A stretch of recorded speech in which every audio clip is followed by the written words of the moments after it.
Ken O'Brien of California Davis. Obviously, the Jets know something that, the people up there don't. Fullback, hello. Roger Vick. Jeff Lageman. Jets just don't understand the draft all back. Blair Thomas, running back, Penn State. Johnny Mitchell. The New York Jets select tight end, Penn State, Kyle Brady. Vernon Golson. Cleveland traded the 5th pick to the New York Jets. And with the 5th pick, the 2009 NFL Draft, New York Jets select Mark Sanchez. D. Milner. Dino Smith. Jets select quarterback Christian Hackenberg. Sam Darnold. The New York Jets select Zach Wilson. Future Pro Bowler, Elijah Moore. Michael Carter, running back.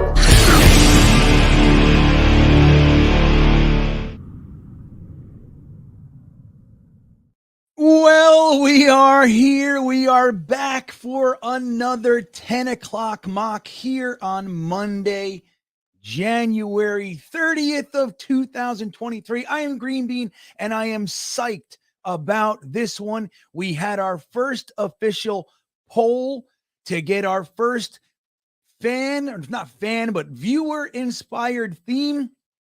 I'm psyched about this one. You guys know what it is. You chose it on Twitter, and we're going to govern this mock with the choice you made. We'll get into all that in just a few minutes. A couple of things before we get started. One is you're going to have to live with something with me tonight, okay, guys? I have Bell's palsy. You can see this side of my face isn't really responding over here. Yeah, I got all the movement I want over here.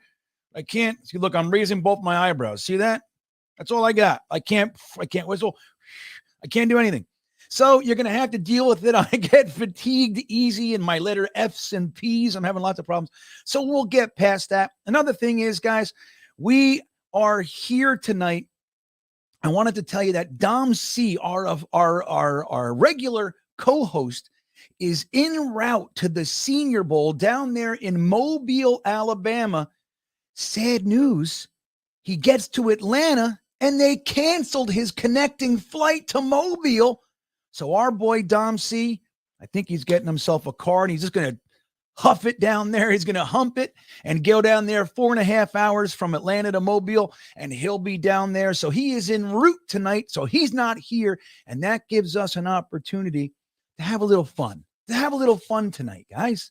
So we have a very special guest that I am so looking forward to having this next 2 hours to cut it up with.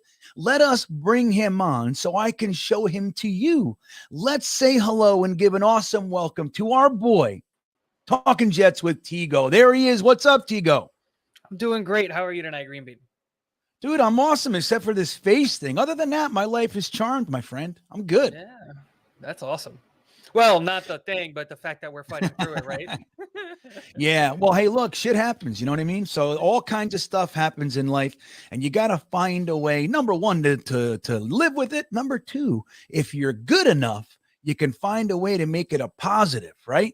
That's what you got to do. Now, with this one, as a lot of you guys know, another thing could be happening when you lose half of your face, significantly worse, and that is stroke. So I'm very, very grateful that's not what it was. And I spent the whole Saturday in the hospital trying to make sure it wasn't stroke. But here I am. I just have this, Tego. I just have kind of like a Popeye thing going on. That's all. Bit, not right? Too bad. Not too shabby. So, Tego, tonight we have a theme, and I know you know about it. Well, let's talk about this for everybody else, okay? Tonight's theme, and as you guys know, what I do is I put out a poll on Twitter. Sometimes I'll do it on the YouTube community as well, but something was going on. So I just did it with Twitter today. I gave you guys 4 options for the theme. So one of them, the one that won, was we are going to trade tonight's first round pick, number 13 overall, to the Green Bay Packers for quarterback Aaron Rodgers. Now, I put a poll up there, just our initial poll for tonight on the stream. Would you guys do this trade? Now, Dick Chimney's Burner asked a great question. Was that all we're given? Because if that's all we're given, that'd be great. Now let's assume there's a conditional pick next year based on performance.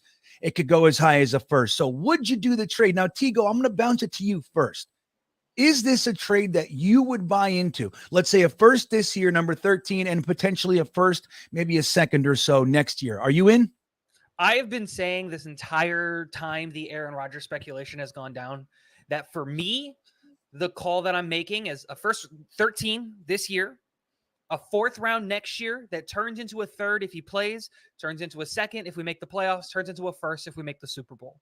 And that's the trade that I would make for Aaron Rodgers. So this kind of lines up perfectly with what I think would be a trade that would get Aaron Rodgers. Now, I keep hearing conflicting things that, oh, you could get the trade done for a second this year and a third next year. Oh, it's going to take 9 first-round picks to go get Aaron Rodgers. Like, the ones that always get me was someone had the audacity to tweet, what about this year's first, next year's first, Sauce Gardner and Quinnen Williams for Aaron Rodgers? And I was like, oh, yeah, that makes total sense. Let's trade 2 guys that are at the best players at their position for an aging quarterback who might not play the year after.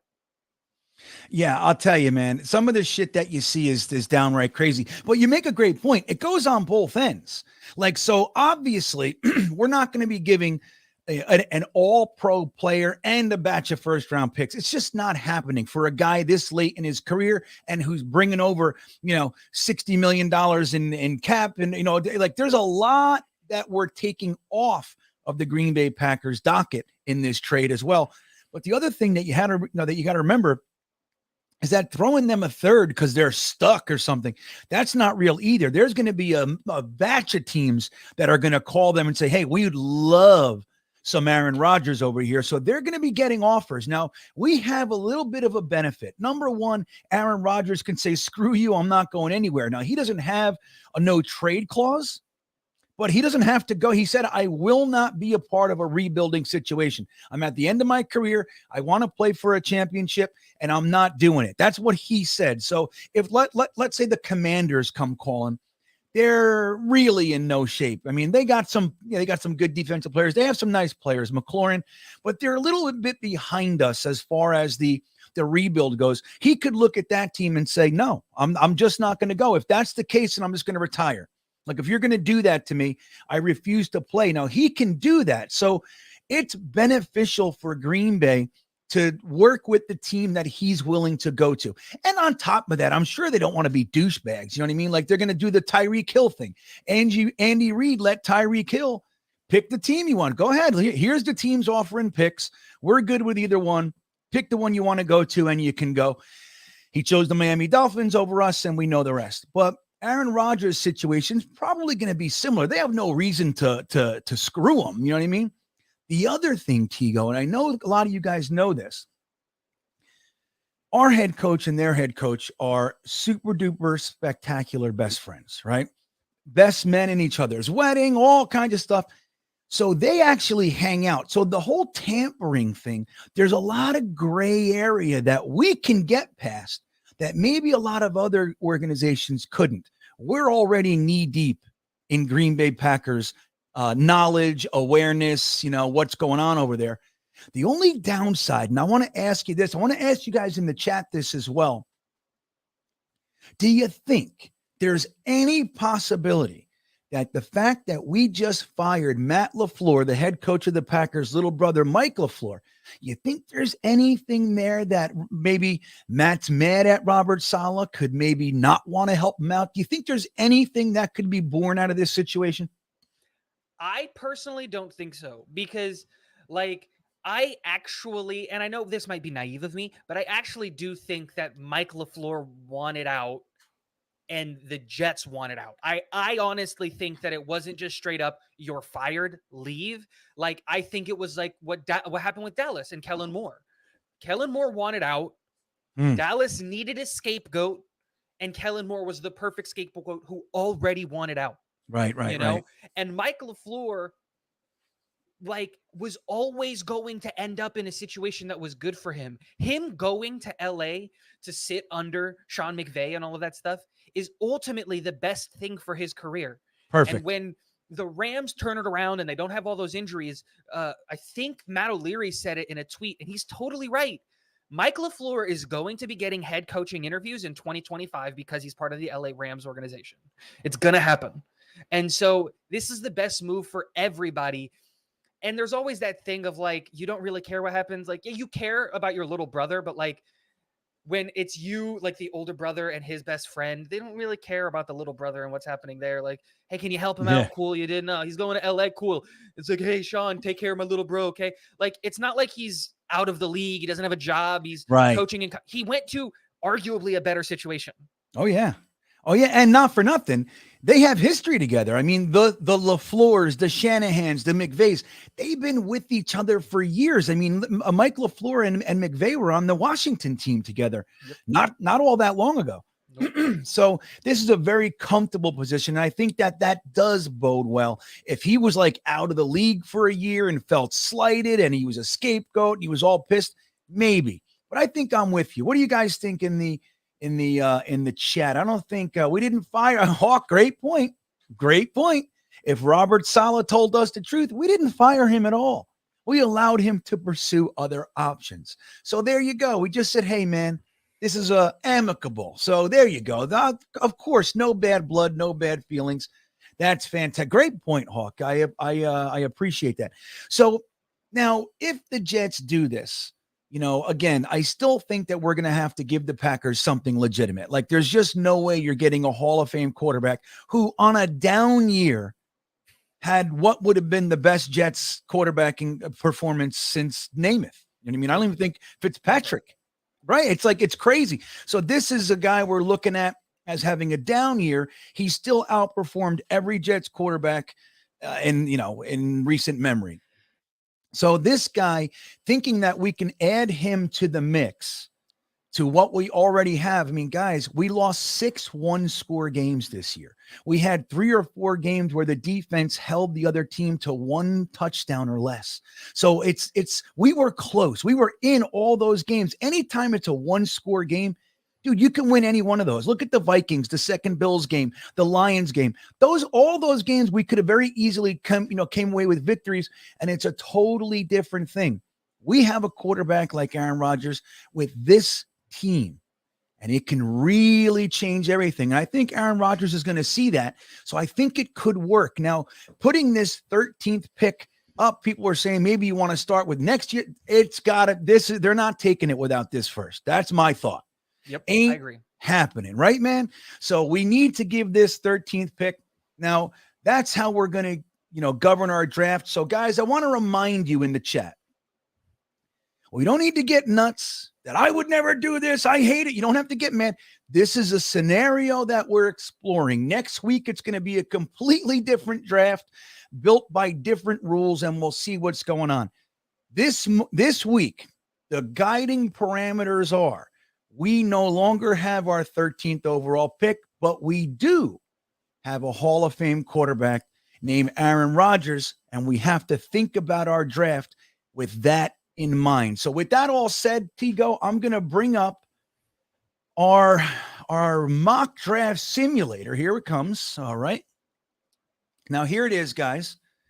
Now I want to tell you what I did. What I did was I traded I gave the, so the simulator played ball with me. What I did was I traded our first for next year's Packers 7th. So they obviously took that. It's a very, very good deal for them. And so now they have our first. We'll see who they take with it too. That's always interesting. And then we'll see who we want in the second round. Now, Tigo, I'm going to hit play here. Let's take a look. But while we're doing that, what position do you think the Jets are going to be looking at if this scenario were to take place?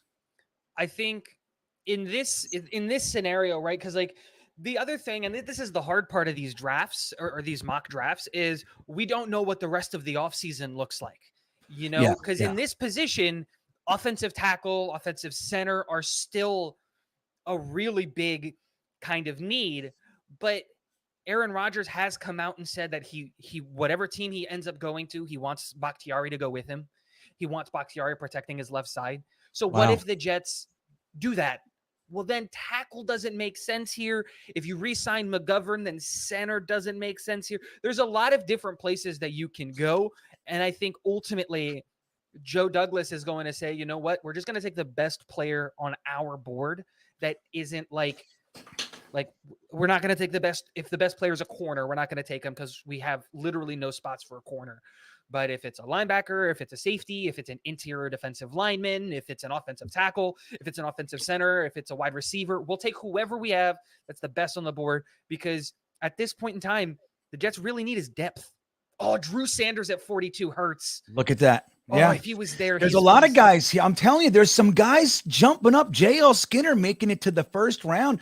Ojulari. I mean, there's a lot of guys that I was hoping were going to slip that we could talk about. Saiki Ika is a guy that I saw sprint to the podium. Yep. So let me see something. So up top, guys, real quick, we got a defensive tackle. Jalen Carter went first, but look at the quarterbacks. They're all gone. You got Paris Johnson. He's gone.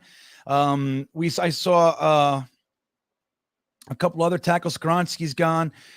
So here we go. The Packers took Keely Ringo, the cornerback out of Georgia. Very, very interesting choice by them. But then look at this. They took Cam a Smith. quarterback, Anthony Richardson, with their 15th pick. So maybe they don't like Jordan Love all that much. They saw an opportunity to get the next heir apparent. They like to do that. When they had Favre, they drafted a first-round quarterback in Aaron Rodgers. They had Aaron Rodgers. They traded up for first-round quarterback Jordan Love. So maybe they're going to continue that with that pick. So here we are, guys. We have the opportunity here. Let's take a look at their big board. Here it is. Let me get this up there. So here we got a running back up top, guys. Kayshon Boutte coming in the second round, 38th ranked player on their board. I think that's a little high for Boutte, but a couple wide receivers there. Got some cornerbacks, got an edge, got a center, John Michael Schmitz. Again, Tigo brings up a great point, and we know that. We can't, you don't know who we're going to sign in free agency, but we just got to play as if the team is what it is. What will we use this draft for? You can't get into all the semantics because then you'll just never get anything done. So we got to take a look and think, do we want to draft a center, John Michael Schmitz? Maybe we let McGovern go. He's going to be hard to re-sign, guys. He's the number one center on the free agent market this year. And his market value, at least as far as Spot Track is concerned, is $13.5 million. So are we going to be able to do that? Now, let's take a look at this. Now, we just made a trade. So before we look at the picks, here's the players. We have a couple trade offers here. So we'll take a look and see exactly what's going on here. The Dallas Cowboys want us to go back. What is that? 15 spots. End of 6 next year. They'll give us pick 90 for the right to. That's not a bad trade right there. No, it's not. I don't hate that. The Bears want us to go back 10 picks, and they'll give us pick 103 for a 7th next year. I don't know. So I'm going to do this poll. Okay, guys. Here's our first. I'm going to end this poll here. 70% of you guys said you're down with this trade, which is nice to see. And then we'll do another poll right here. Trade. We got 3 answers here. Dallas, Bears, or no trade. So the poll is coming up right now. Tigo, you taking any of these? I am seriously looking at both of these trades. I am of the opinion that the New York Jets, even if we traded for Aaron Rodgers and we keep our first round pick, shouldn't pick in the first round this year. The talent in the first round just isn't good enough. But the talent in the second, the third, the fourth, the 5th round is. And if you're telling me that we can drop back 10 or 15 spots and get another pick in the 90 to 100 range, I 100% will take that, especially because all of the guys that are super, super interesting for positions that we need 100% are gone. I'm not a big Jordan Battle guy. Oh, I like Jordan Battle. And what I mean is I'm not a big fan of him at 43. Gotcha. That's the where thing. do they have them ranked here? Let me take a look at that. Let me get these off. They have the 49th overall player. So we're right in that pocket. He might make it in the 50s if we took the trade, if that was the guy. But yeah, I mean, look, you raised some great points. We're already back here at 53. Unless we want the John Michael Schmitz or a Jordan Battle, I wouldn't risk losing either one of these guys for one of these trades if they were my target. But it's very interesting to slide back 10, 13, 15 spots and gain that extra third because you can do a lot of damage. You can bring on a lot more quantity, which obviously raises your potential of hitting. So there's that. Now, so far, guys, we only have 45 votes. There's like 160 of you in here right now. We only have 45 votes. I want you all to get your vote in, because invariably what happens is you don't vote and then you hate the way it ended. So go ahead and try to get your voice heard. We got 47 votes. I will tell you right now, it is 40% no trade, 32% Bears trade, 29% Dallas Cowboys trade. So that's where we're standing. It's close. It's very, very close. The crazy thing for me is at this position, if we were to stay, there is one name that is screaming out at me where it's just like, if he's there, you have to get him because he is a first round talent. Who is it? And that's Lucas Van Ness out of Iowa. And we don't necessarily need the edge. We don't. But passing up a first round edge, like it's like those mock drafts where like Jalen Carter made it to 13. Yeah. It's just like, yeah, of course. I don't care who else is on the board. Jalen Carter's the best player in this draft, like by far and away. Go have Superman and Batman up the middle of your defensive line. And Lucas Van Ness, how do you pass up 6'6", 270 with all of that raw speed and power? Like there's a lot of that going on here. Yeah, that's very interesting. I'll tell you what, I feel not exactly the same, but I feel like I want to take, well, there's a couple here. I love myself some Cody Mouch, but this is early for him, at least where I stand right now. But right here, DeJuan Jones is somebody that I'm looking at. Oh, yeah. As well as Jordan Battle and Schmitz. I got a few guys here. I'd be very, very happy with just sticking and staying and grabbing, or we could play ball, play with fire, and bounce down a little bit. I'll give it about 15 more seconds, guys. We got over 60 votes in there. Don't forget, if you can't see the poll, go ahead and hit refresh, and it'll pop up. Get your voice heard so you can have an active part in the 10 o'clock mock tonight. Another 5 seconds. No trade has got it. So I'm going to go ahead and end the poll. We're going to stick where we are. And we're going to give ourselves, we're not going to do positions this week. We're going to throw some players up there for you guys. I already see in the stream some names being yelled. So I'm going to add your guy for you, Tigo. I'm going to add Van Ness. Okay. We'll do edge, Van Ness. We got tackle, Juan Jones. Guys, don't get on me for spelling and all that jazz. Okay, that's going to happen. We got J.M. Schmitz. Got to put him on there. Absolutely. Got J.M. Schmidt. Now you guys gotta vote for you gotta vote for this, okay? And then we're gonna put Jordan Battle. Okay. Every single one of these players would be a fantastic pick, in my opinion. All right, here we go. The poll is up. So, hey, so you see the names that are up there, Tigo. Who do you think is going to win it? Who do you think's got it? Look, if it was me as the GM, I'm sprinting to the podium for Van Ness. Now, the real thing is the right player to get picked here is probably DeJuan Jones. His measurables, 6'7", 360, 355, measured in with 89.5-inch arms. To put it into perspective, guys, that's the average arm length of someone like who's 7'6", 7'5". He is incredibly long, incredibly strong, and incredibly powerful. He is the developmental tackle that has like really, really high-end potential. And so DeJuan Jones is there. Jordan Battle immediately comes in and starts competing for a job, like immediately. Yeah. He can start doing that. John Michael Schmitz could easily become our center for the next 10 to 15 years, especially if we keep running a West Coast system. Like, he fits our system perfectly. Like, you can't go wrong with any one of these picks. But I am just leaning Van Ness just because of the pure talent ceiling of the guys that are on the board. He is the best player. Yeah. Well, I'll tell you what, Sam Aiken agrees with you. Thank you for the super chat, Sam. He says you got to draft a great edge. If you got a great edge on the board, you can't have enough of them. And don't forget, we more than likely, especially if this scenario presents itself, would be very comfortable letting Carl Lawson walk with his $15.4 million cap hit. And then you can just seamlessly transition. We obviously have Jermaine Johnson. We have Bryce Huff. We got Michael Clemens already on the team.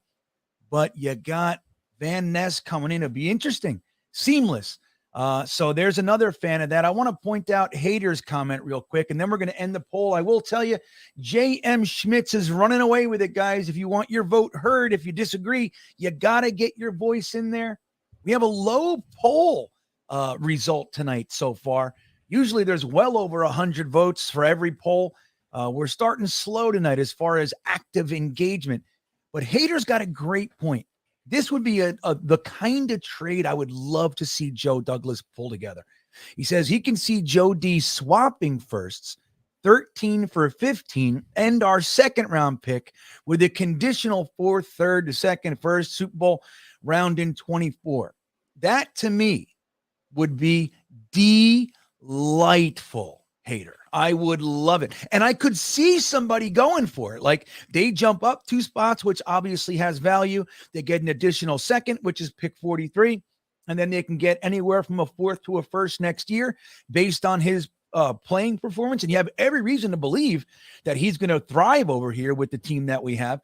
So that could be something that they go for. I would love to see some creativity like that. Hader, you going for, or Tigo, you going for this one? I would love this. This scenario is best case scenario for me, is if you can keep 13 or get 15 and an Aaron Rodgers trade, even if that means giving up our 2nd, like, now that pick immediately becomes for sale. You're immediately selling that pick and accumulating more assets. And so this is, if that were the deal, like, I'll pay for the statue for Joe Douglas. You're telling me that he does the Jamal Adams trade. He goes up and gets JJ for me, JJ was my favorite edge in that class. He was my number 1 edge. Like, you get JJ, you get Sauce, you trade in front of Houston to get Hall, like, all of that stuff. It's just if that trade happens, how do you as a GM of the 31 other football teams not just hang up the phone when Joe Douglas calls you, right? Like, you're going to get robbed. Just hang up. It's not worth it. It's not worth your job. You're going to lose. Right. But everybody feels like, I mean, look, they're on the other side. They think they're doing great. Clearly they wouldn't say yes. They think they're doing a great job. So, hey, egos prevail. So we're going to end this poll. J.M. Schmitz runs away with it. What does he have? 39%, 38%. It looks like we're going to have the replacement for Connor McGovern. We move on to arguably the best center in the draft. Like you said, next 10 years, even longer, that's going to be our guy. So here we go. The race is on. We are at pick 74. Now we have 2 trade offers here, guys. Again, this is right in the middle of the 3rd round here. So we have an opportunity. If we want to add something, maybe get something back. Let's see. The Chiefs want us to go back 20 spots, still give us next year's 3rd. Well, that's no fun for tonight. So a lot of times people don't want to even play with that shit. 74 to 92. So what is that? 18 spots. And we throw in next year's 6 and they'll give us next year's 3rd. So I'll give the poll up there. Tigo, if it's you, if you're running this deal, you taking either one of these trades? Nah. Not with the guys that are on the board. I'm really interested in Owen Papo, in Blake Freeland. There are guys that are on the board that are more valuable than a 3rd next year. And like, this is what I was saying. This is the valuable part of the draft, is right here, is the 2nds, the 3rds, the 4ths, and dropping for me at this spot doesn't make sense, especially when you go into win now mode. as the Jets are. You're trying to fill out the back ends of your roster. So for me, neither one of these is really like, oh yeah, let's go do with this one, because I don't care what next year's third is. Right. Well, and of course, right. I mean, I try to look at it that way too, Tigo. Like, what would I really do? It's not just to have some fun tonight. I try to expand it. Would it be beneficial to do that? But I gotta say, I agree with you.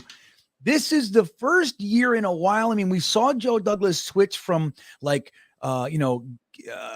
gaining capital to aggressively using his capital. We saw that transition last year. This is the first year, I think, that they are in win now mode. They need to win now. They want to win now, especially if they go ahead and trade for Aaron Rodgers. It's on like Donkey Kong. They're going to want to bring in as high caliber talent as they possibly can, sliding back 20 spots and gaining next year's third, I think has just over no value to them this year. So I think that's a great point. Okay, so the trade poll is up. 92. Look, I only got 40 votes, but it's 92% no trade. So we're going to go ahead and end it so we can move this on a little bit. I will get to this super chat from Ryan. Thanks, Ryan. He says, should the Jets trade Zach and draft picks for A-Rod and Jones? Well, look, Ryan, if they can trade Zach Wilson for the quarterback, like if it's something that's that smooth, like, hey, we'll give you Zach Wilson, you give us Derek Carr, you give us Aaron Rodgers, I think they would entertain that. I really do. Now, whether or not, I don't, who knows, but I think they would. That said, for tonight, we're sticking with the Jets traded number 13 for Aaron Rodgers. But I think, just to comment on your chat there, I think they would have to consider it without question. So you guys said no on the trade. So let's take a look at who's here, Tigo. And you can go through, look at this. Still there. But they have him ranked way too low at 51. They do. That's all right. But he's still, I mean, the fact that he's there at 74 still doesn't make any sense. But like you said, we got Owen Popo, who I will admit is probably the way I'm going right now, but I want to look at free safety as well. So let's take a look at the positions real fast. Like, so obviously we see a couple of guys up there that we like. Well, let's take a look at free safety and just see what's going on. You got, Christopher Smith is still there. I think that's another one that won't be. Trey Dean. You like any of these guys? Who do you got here? Jamie Robinson?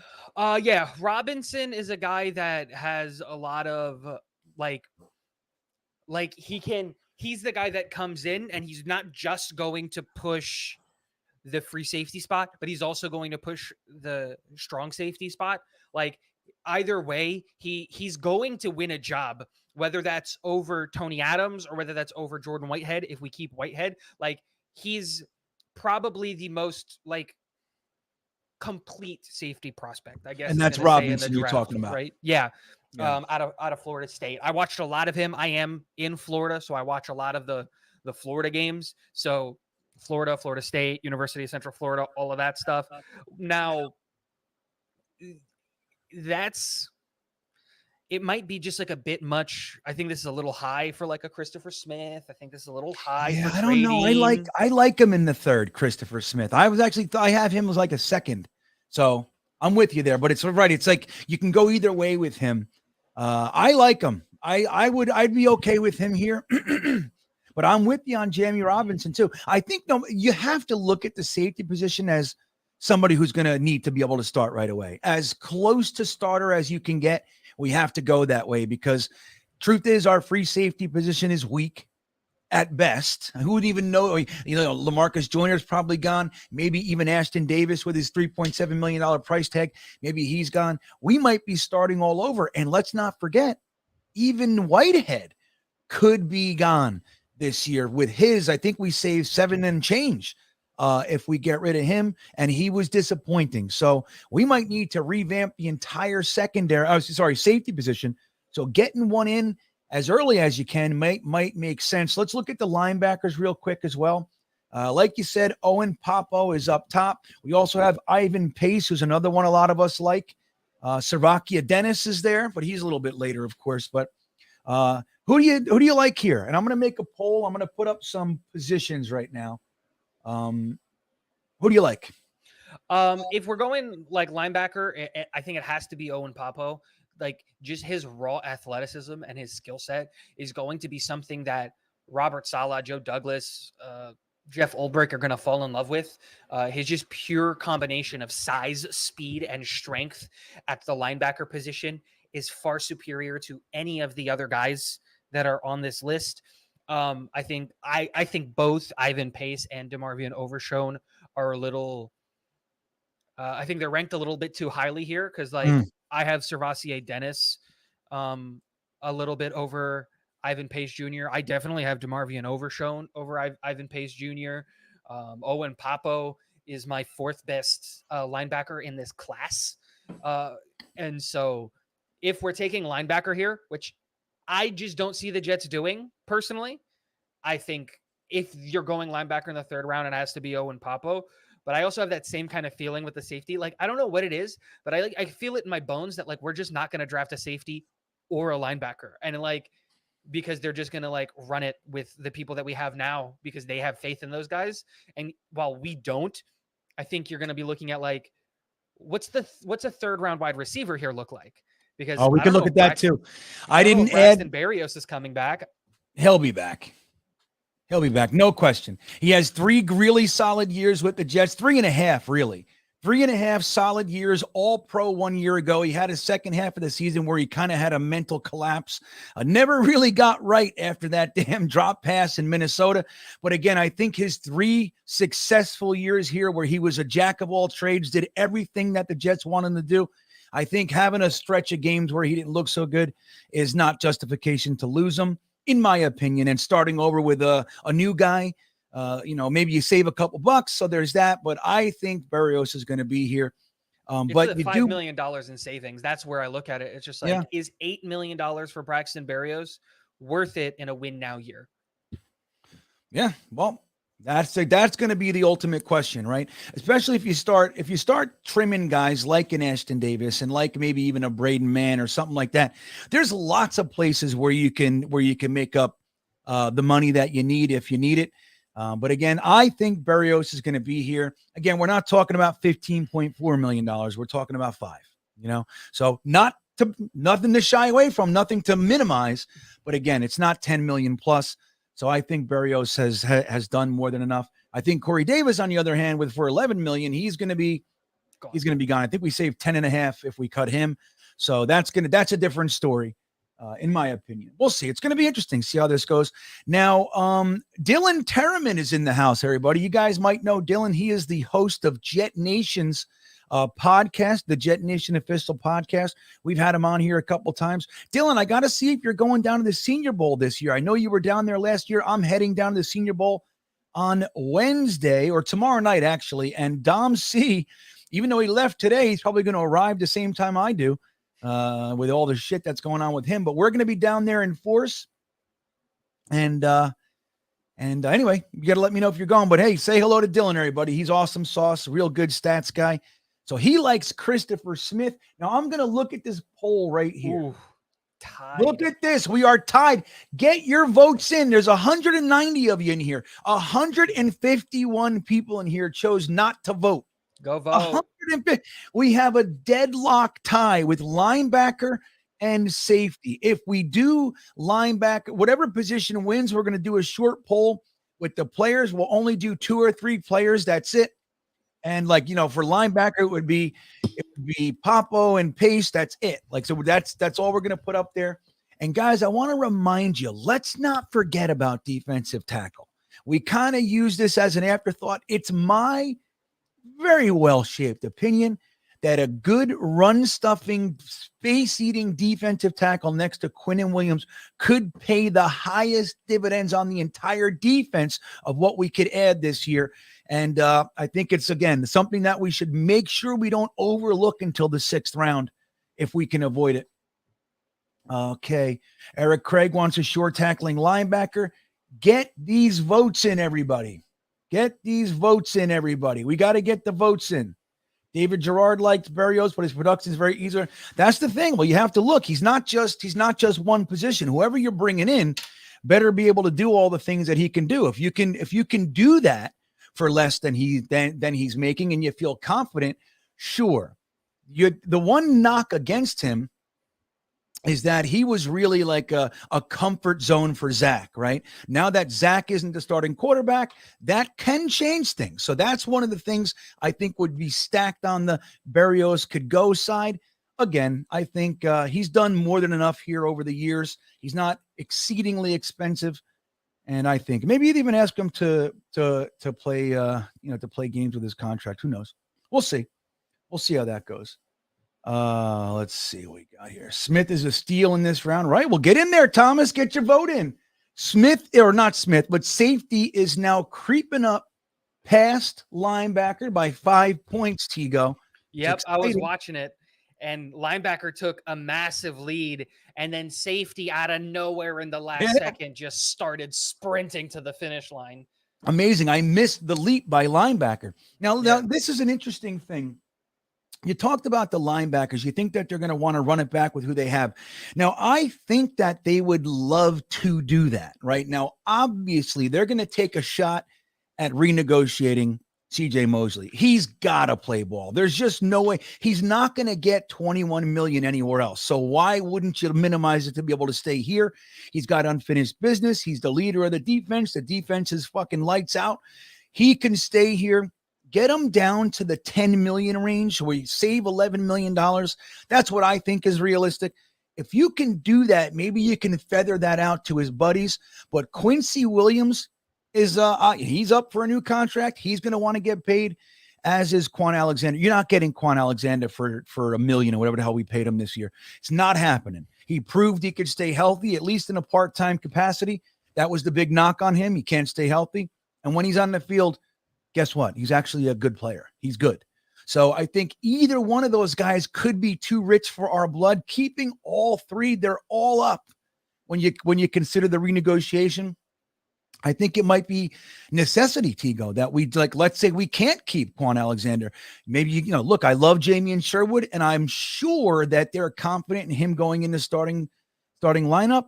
But again, you're going to need some new blood coming in at some point. And if you can get a guy like Papo, I think that's definitely something that you want to consider.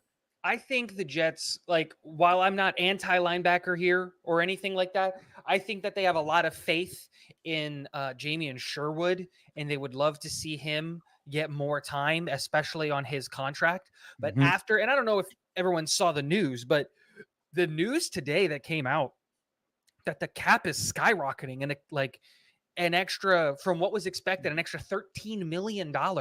Yeah, 16 total, I think, right? Is it 16? What did we, I think 220. We were at 220, or sorry, 208, and I think it went up to 224 and change. So what is that? My math is weak. 224. I have no idea. 16? Yeah, I think it's 16. Yeah, all right. Okay, cool. All right, there you go. It's just tell me 16 additional $1 million that we weren't expecting. Tell me that wouldn't look great in like an Edmonds contract right next to CJ Mosley. There's a lot of there's a lot of these things now that we're looking at, or that are possibilities, where you're just like, there's a lot of things that can happen this offseason where the linebacker room is the most interesting, because we could just bring everybody back. We could just give Quincy his money, give Quan his money, bring back Marcel Harris, just bring everybody back and restructure CJ Mosley and save the $8-ish million that we can on his contract. And then boom. You don't need a linebacker at that point, technically. That would be great. I think that would be best case. And I think that there's at least that. I think all people would be interested. I don't think anybody's obviously out. There's nobody that they wouldn't want to bring back, and none of those guys would not want to come back if it could work. So at least there's that. I think there's a chance for sure. I'd love to see Sherwood get his shot to be a full-timer, but don't forget he's a special teams demon. He's behind only Hardy in special teams impact. So he's another one, man. He's a very, very solid draft pick that I'm very happy with. Casual Jim, real quick, all we did so far, I'll give you a quick recap here. What the hell did we do? Okay, here we go. All we did, well, don't forget, we got Aaron Rodgers for pick 13. That's what we did. So we got our quarterback. Then we grabbed I'm going to say it, the best center in the draft, John Michael Schmitz out of Minnesota with our second round pick. And now we stand here. I'm going to close the poll. We got 82 votes. I'm going to give it 5 seconds. The safety position looks like it's comfortable. And there it is. Okay, so we are going with safety, everybody. Now let me bring the safeties up. Here we go. Real quick, Dom C giving us an update in a super chat. Okay. Just let me get in case you missed it. Thank you. All right, let's do this real quick first. Dom C, as I told you, is heading down to Mobile for GreenBean Jetsfan Sports. He's heading down to the Senior Bowl, but his flight in Atlanta from Atlanta to Mobile got canceled, everybody. So let's see what he's doing. Hey, guys, in a rental car somewhere in Georgia, headed toward Mobile. Arrival estimated time is 2:45 a.m. Cody Mouch interview at 8 a.m. There he is. Dom C just humping to get this Cody stuff. I love that's one of my favorite players in the whole draft. He's one of my darlings. I'll tell you what, man, you look at him, Tigo, and you immediately draw a conclusion. Oh, I know what he is not that. Like when you hear him talk, and he's funny, he's personable, he's intelligent, he's a very, very good ball player. I'm excited. I wish I could be there. I can't wait to see what Dom C gathers from these interviews. I think you might have there's I forget which players are tomorrow, but good for you, Dom C, and thanks for spending $5 to tell me. That's real nice too. I gotta say I appreciate that. So let's all wish Dom C safe travels from Atlanta to Mobile, driving through Alabama in the middle of the night. Be careful, Dom. I've made that drive. It's dark. So yeah, I bet it is. And they don't like Yankees down there, man. Drive the speed limit. Start talking from Jersey. Like, oh, let's just throw them in jail. Let's just do that. Why not? So, okay. All right. We're going to go ahead and put this poll up for safety. We're just going to throw, what do you think? 2 or 3? You probably just do what? Probably like Christopher Smith because people like him. Yeah. Ronnie Hickman. I don't know. I like Jamie Robinson here. We're going to do Jamie for sure. Yeah. Well, I'll add one more. I can't see. It's a whole, I got to go to, remember, I'm going from page to page. Let's do Trey Dean. Sure. Oh, you think you like Hickman better? I like Hickman better over Dean. Done. I think he fits our scheme a little bit better just because he's a little shorter, but he's also like a little faster. And that's kind of what we want is like a rangy safety to play in that free safety spot. So okay, let's see what we got here. He's 6'1", 205. And look, Ohio State, they don't struggle to produce solid football players that make it in the NFL, other than quarterback, of course. And Trey Dean screams drafted safety that's going to convert to linebacker at the next level. Like just at 6'3", that's actually a little light. I'm pretty sure. Yeah, I thought he was 210. Yeah, that's what I thought too. And so he screams like he's going to go to Houston with D'Amico and be their Jamie and Sherwood kind of a player, kind of a thing. All right, guys. So the poll is up with safety 1 for the position that we most value right here in the 3rd round at pick 74. And we have Chris Smith, Jamie Robinson, and Hickman. Okay. Let me see here. That's right. We didn't take Trey Dean. So we got Ronnie Hickman and Jamie Robinson to go. I'll tell you what, Chris Smith is leading comfortably, but I just watched Hickman make a nice jump. He's got 26%. Jamie Robinson's got 21%. Chris Smith has 56. He's vacillating between 6 and 4, 56, 54, 56, 54. And now he's at 55. So we'll give this one a few more seconds, and then we're going to start to look. Luke Whippler made it all the way down here. Interesting. I think there goes Cody Mouch. Yep. There he is. I know I was talking to Dom this morning, and there are conversations happening where Cody Mouch is getting back into the 1st round talk all this. I don't know. I had him as a 3rd. It was funny in my mock draft, my official mock off season. I got Cody Mouch. I think it was in the 5th. And I'm going to tell you why I did it, because I forgot about him. I was like, oh shit, I gotta get him, but I liked who I did up in the third, so I just took him anyway. But I doubt he's going to be there. He's definitely not going to be there in the fifth. But that's where I grabbed him. Mouch is like Mock on the bottom end of the first round would honestly surprise me, but I am seeing a lot of people talk about him as like a second rounder, like a high end second rounder, like yep in that spot, just because he's one of the better graded tackles this year, and if you can look past the fact that he went to North Dakota State and he didn't face the best competition, but the competition that he did face, he dominated those kids. So it's just, he was a man amongst boys in his division in college. So it's just like, and he's lean. That's the biggest thing. At 6'6", I think he's 6'6", 305. I really like Mock. Yeah. I think it would be wonderful. I think it would be wonderful, man. There ain't nothing wrong with bringing on guys like that. Like look, you have to factor in competition. You have to, right? You have to do it. But how did they look? Are they holding their own against lower competition, or are they a man amongst boys?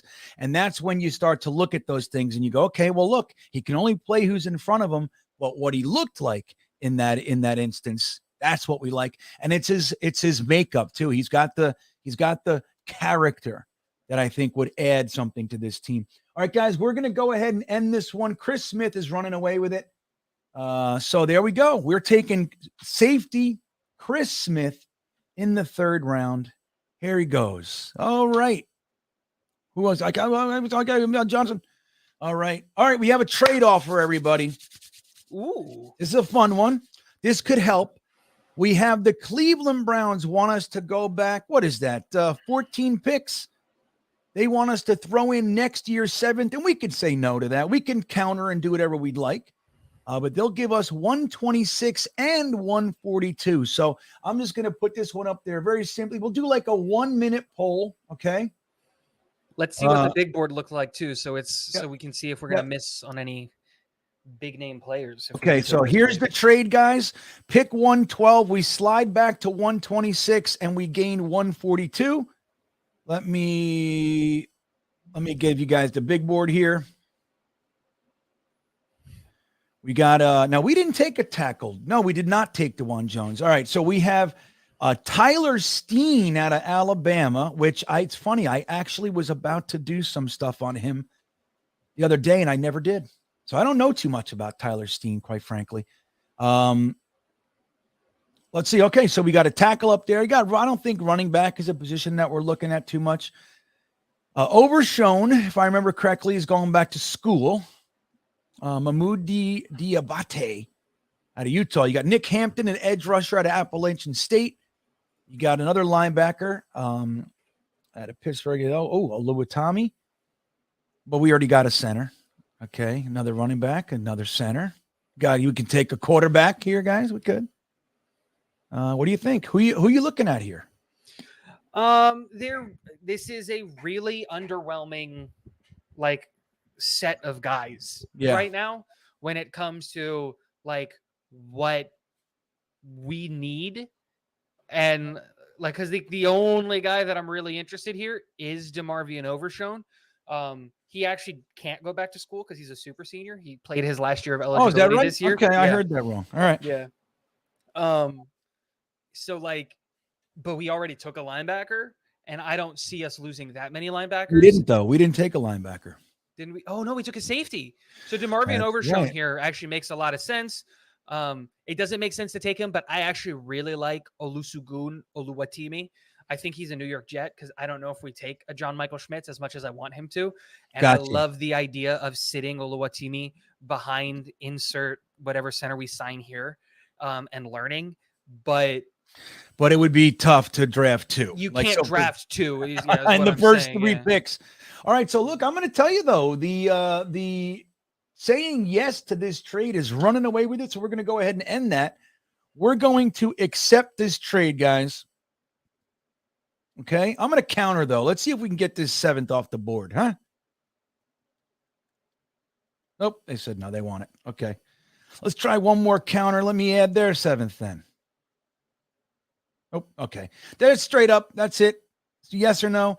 We're going to accept it. So we're bouncing back to 126, guys. Overshawn is still there, I think. Yep.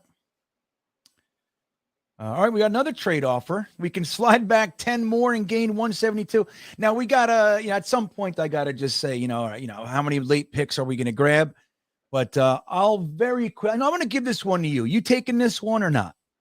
Again, I would. I just don't think it's realistic. I don't think you would go back twice.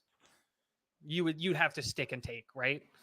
If you're a general manager. Yes, I agree. Unless you're Mike McCagnon, who trades in the fourth round 3 times, trades back in the fourth round 3 times to gain in total 15 spots in the fifth. So I don't know what the hell that was. Super fun. Yeah. And then he took, I think it was Wesco, something along those lines. All right. So we'll go ahead and I'm going to put some players up here. We're going to go with Overshown. We're going to go with Tyler Steen. I want to look at the defensive tackles. Okay. Oh, okay. I like him. Dude, Coburn's my guy. That's my dude. I love him. So I'm going to go ahead and put some players up here. Okay. We're going to go next pick. We're going to go with Overshown. He's a linebacker. There is a super chat, and if you wanted to go look at that, and I do really like Coburn as a guy as well. 6'2", 350, I believe. Yep. 346, I believe, but yeah, 350. Just the mammoth of a human being, just wide. He's aggressive, like he's an animal. He's mean, nasty motherfucker. So I like that. He's the guy that, like, in the run game is just going to eat up 2 blocks. Like, you're not getting to the next level past him. It's just not going to happen. He's just going to grab you by your shoulder pads, the center and the guard, and you're just going to go with him. He might not make the tackle, but you're not getting to his linebacker, and that linebacker shooting up the gap. That's a great guy too. Okay. So we said no to the trade, guys, just so you know. Now I'm throwing up linebacker Overshown, defensive tackle Keandre Coburn, and offensive tackle Steen. I think I'm going to leave it there for this one. And but let's start looking at wide receivers. If you like somebody, I can throw them on right here. I look, Mingo is fine. Raheem Jarrett is another one I was looking at. But who do you like here if we were to throw them up there? This is one of those weird spots in this wide receiver land where it's just like they're all the separation between Trey Palmer and Mingo and Wheaton and Jarrett is not that significant. They're just kind of different skill sets, and they all kind of just translate to special teamers at the next level. So, like, what we're looking at is, like, who do you want to replace Jeff Smith? Because technically he's a free agent, right? And that's what all of these guys are. Because, like, this wide receiver class just isn't that great, like, in the late parts of the draft, in my opinion. And so, like, I don't know. What do you want? Do you want a tall guy that's like strong? Then take I don't know, whoever this guy is. Like, who's 6'3", 220? Take that guy. And then do you want like a small shifty guy? You're trying to replace Berrios? Take the 5'10", 180-pound route running savant, whatever that is. Right. Well, it's a good point. And I think, look, Jeff Smith is a restricted free agent, so you could play, you could play ball there. But I think, again, Jeff Smith, you can very easily reproduce his output. I think he's already shown his ceiling. Yep. Maybe not. Maybe he goes somewhere and becomes a Terrence Mathis and lights it up. So obviously, anything's possible. I don't think that's the case. Jeff Smith is very easily, let go, in my opinion. And I think that the later rounds would be a great way to replace him. I loved how you said that. Like, what we're looking at here is, who do you want to replace Jeff Smith with? Because none of these guys are going to be those immediate contributors lighting the world on fire, but you just want somebody that can fit in and be competent and maybe even add some value on special teams and somebody that you can develop. So I think that's an interesting way to look at it. Toby Bagley, checking in. Thank you for the super chat. He says, please watch some Martez Manuel, safety from Missouri. You're the second person to mention him to me in 2 days. So I have not looked at it. You had any time to look at Martez Manuel, Tigo? I have not. I honestly, I have very passively looked at the safeties, and that is purely based on the fact that in my bones, I don't think the Jets are taking one. I don't know what it is. I just don't think we're taking one. I think all of us fans want us to take one and think that that's a need that the New York Jets have. And internally, I don't think they look at that as a need at all. And so it's one of those things where I spent a lot more time watching like tackles. I'm 15 deep on tackles, kind of a thing. Those are like the linebackers. I've watched like 12, 13 linebackers. Those are the positions that I think that ultimately we're going to be ending up defensive tackles, which is so disappointing. This class is like, I'm so sad with the lack of defensive tackles prospect in this class. That's where I think we go. Yeah, it's tight. Well, let's take a look. So, all right. Well, we got a good little poll going on right now, guys. Please get your votes in. Again, we have 200 of you in here almost, and there's only 38 votes. 38 of you. So we got linebacker overshown with 37%. We got defensive tackle Coburn with 47%. Offensive tackle Steen with a paltry 16%. I think, look, we got to remember, like what Tigo brought up a great point earlier, which is in the event we do, trade for Aaron Rodgers, it's already out there that Bakhtari's coming with him, right? So if that's the case, we can make that assumption. And you got Becton coming back, you got Mitchell coming back, you got, Aaron Rodgers' best buddy come with him. So there is an argument to be made that offensive tackle is no longer the front end priority that we had it coming in without a trade like this. So we could play it like that. And I understand. I would still like to get one though. I really want to get one. And look, I love 4th to 6th round tackles and guards, man. Love them. That's the meat of the draft. I was a huge Max Mitchell guy. I was screaming from the mountaintops for Max Mitchell. And then when the Jets took him, he was the guy that I said he's going to be a steal. People are going to look at the fact that he was in a small school in Louisiana. They're going to look at the fact that he's underweight, but they're going to ignore the fact that he was graded as the best tackle in college football. He was a boy amongst children, a man amongst children, not a man amongst boys, a man amongst toddlers. He dominated. And then he came and I got ridiculed for this take, which was, I said Max Mitchell was going to start week 1. Max Mitchell was going to start over George Fant. Straight up. I said it. If it comes down to a straight up competition, Max Mitchell will beat out George Fant. I have that much faith. It worked out in my favor because like Fant got hurt, but it's still like he came in and look at what we saw. Like a very, very capable tackle that we were able to get in the 5th round. Yeah, I love it. Look, man, some of the best linemen that we've ever had were 4th, 5th, 6th round picks. And that's where you need to be able to find those positions there. Defensive tackle, interior offensive lineman, even tackle in the 4th round, 5th, 6th. You have to have a general manager that can pluck those positions from that section of the draft. Joe Douglas looks like he's been able to find all sorts of positions from the 4th to 6th round. So, but grabbing Max Mitchell, I thought was a great pick as well. I like not quite as much as you did, but I liked Max Mitchell as well. I was surprised. I got to admit, I thought we were going linebacker. Like every pick after the 1st round, I thought we were going linebacker. Okay, well, we got to be going linebacker. We didn't take a damn linebacker in the whole draft. So I was surprised by that, but I was delighted with the Max Mitchell pick. Unfortunate what's going on with him, but hopefully that can get rectified and that he can still have a career because he's got all the potential in the world. So Toby Bagley with a 2nd super chat. I see that you put in there, how does super chats work? Why isn't yours? Just know, guys, that sometimes it takes us a second to scroll down. It's all just in order. So I'll always get to your super chats. If you wait a little bit, I do apologize, but that's what's going on. So Toby, he says, Isaiah McGuire. Now he's talking about the edge rusher. What do you want to say about him, though? Do you? He's looks like from Missouri right here. I just looked him up. Yep. You know anything about him? You like him? He is one. I think it's one of those things where I'm not the biggest fan of the PFN rankings, just because he is more than likely going to be a bottom of the 2nd, top of the 3rd, just kind of edge rusher. And I think he was available to us in the last pick, kind of a thing. Yeah. 6'4", 275, kind of a raw prospect. Think like, I don't know. I don't have a comp just right off the top of my head, but like he's a guy that's going to come in and he's going to fill the like Bryce Huff role in the sense of like, we're going to lose Carl Lawson. JJ is going to get promoted to that starting edge. Then Huff is going to get promoted to JJ's job. Clemens is going to get promoted to Huff's job. So like then Isaiah McGuire would come in to replace like Clemens's role and what he did. And so that's kind of where I look at him.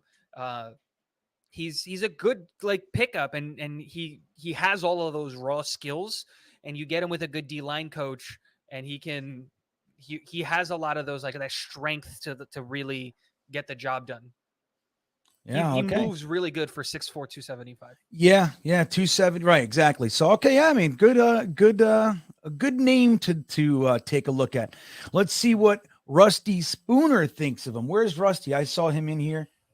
He's talking about his safeties. He says 4 favorite safeties: Brandon Josephs, J.L. Skinner, Jalen Catalan, and Trey Dean. So we actually got ourselves some Chris Smith, Jedi Spooner. But guys, I'm going to tell you, 58 votes. It is so close. I want to get up past 75 votes. That's what I want to do. This is an important one. Right now, Overshown is 41%. Coburn was 40. I saw it the other way a few seconds, maybe 30 seconds ago, a minute ago. So it's going back and forth. The offensive tackle is he got a little bit better with 20%, but he's looking like he's going to have a pretty hard time catching up. Gitmo Bob, what's up? Bob says JD has the talent to find a late round safety or undrafted free agent.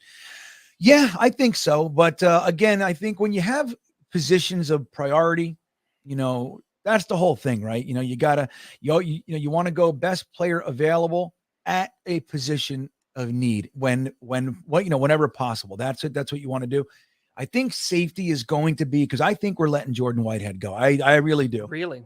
Yeah, I do. I mean, that's $7.5 million, and he was disappointing, man. Very, like, tons of missed tackles, bad ankles. He had his plays. He did. It's not a schlub, but I think for that $7.5 million, they can certainly improve. And I'm looking at the potential that they revamp that entire safety position, both strong and free safety. And if that's the case, I think they're going to go up as far up as they can and grab a safety. If maybe in the second, maybe in the third. I think if JL Skinner's there, I think they would run to the podium, in my opinion. I look at safety as when we signed Jordan Whitehead, I kind of went and we brought back Joyner, and I was like, how do you fix one and not the other? And I think that the plan was always going to be, it was a 2-year fix. And that's why I don't think Whitehead's going to go anywhere, because he only has 1 more year left on his deal, and his deal isn't crazy expensive. Yeah, you can save the 7.3, but like I can't get a Von Bell or Jesse Bates the third signing out of my head. That's who I want. I want Von Bell. That's who I want to go get. You give Von Bell 3 years, $31 million, 22 guaranteed, and you work the cap in such a way that he's not an $11 million cap hit this year. Or you do it, you take the cap hit this year because Aaron Rodgers' contract is going to go to $30 million next year or whatever it is.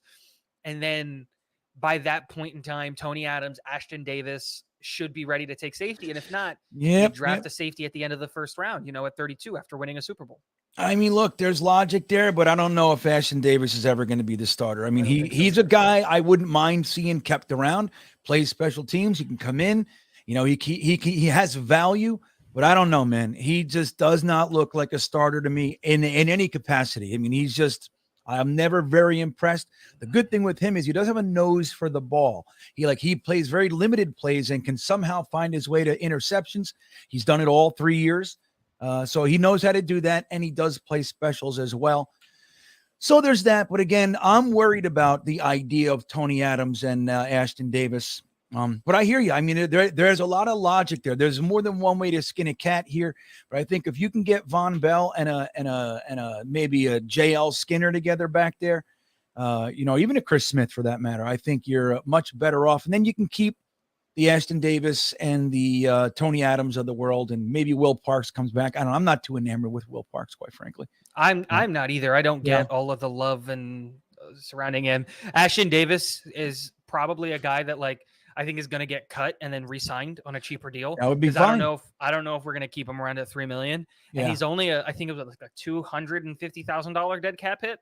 I was just like, yeah, if you can bring him back at $1 million, because like who's going to give Ashton Davis more than $1 million? Yeah, nobody. I mean, like you might be talking about the twos, but I think it's 3.7, isn't it? But that's his cap number. If you cut him, you save 3.4, right, or something along those lines. He's 3 exactly, I believe. I think he's like 3 million and like 29,000 something. Yeah, according to Sport Track, it's $3,029,070. And if you cut him, you just take a $284,000 dead cap. Okay, so just under 3 million. Okay, that you save. Yeah, I don't know. I think that would be a fine plan. I would sign on for that.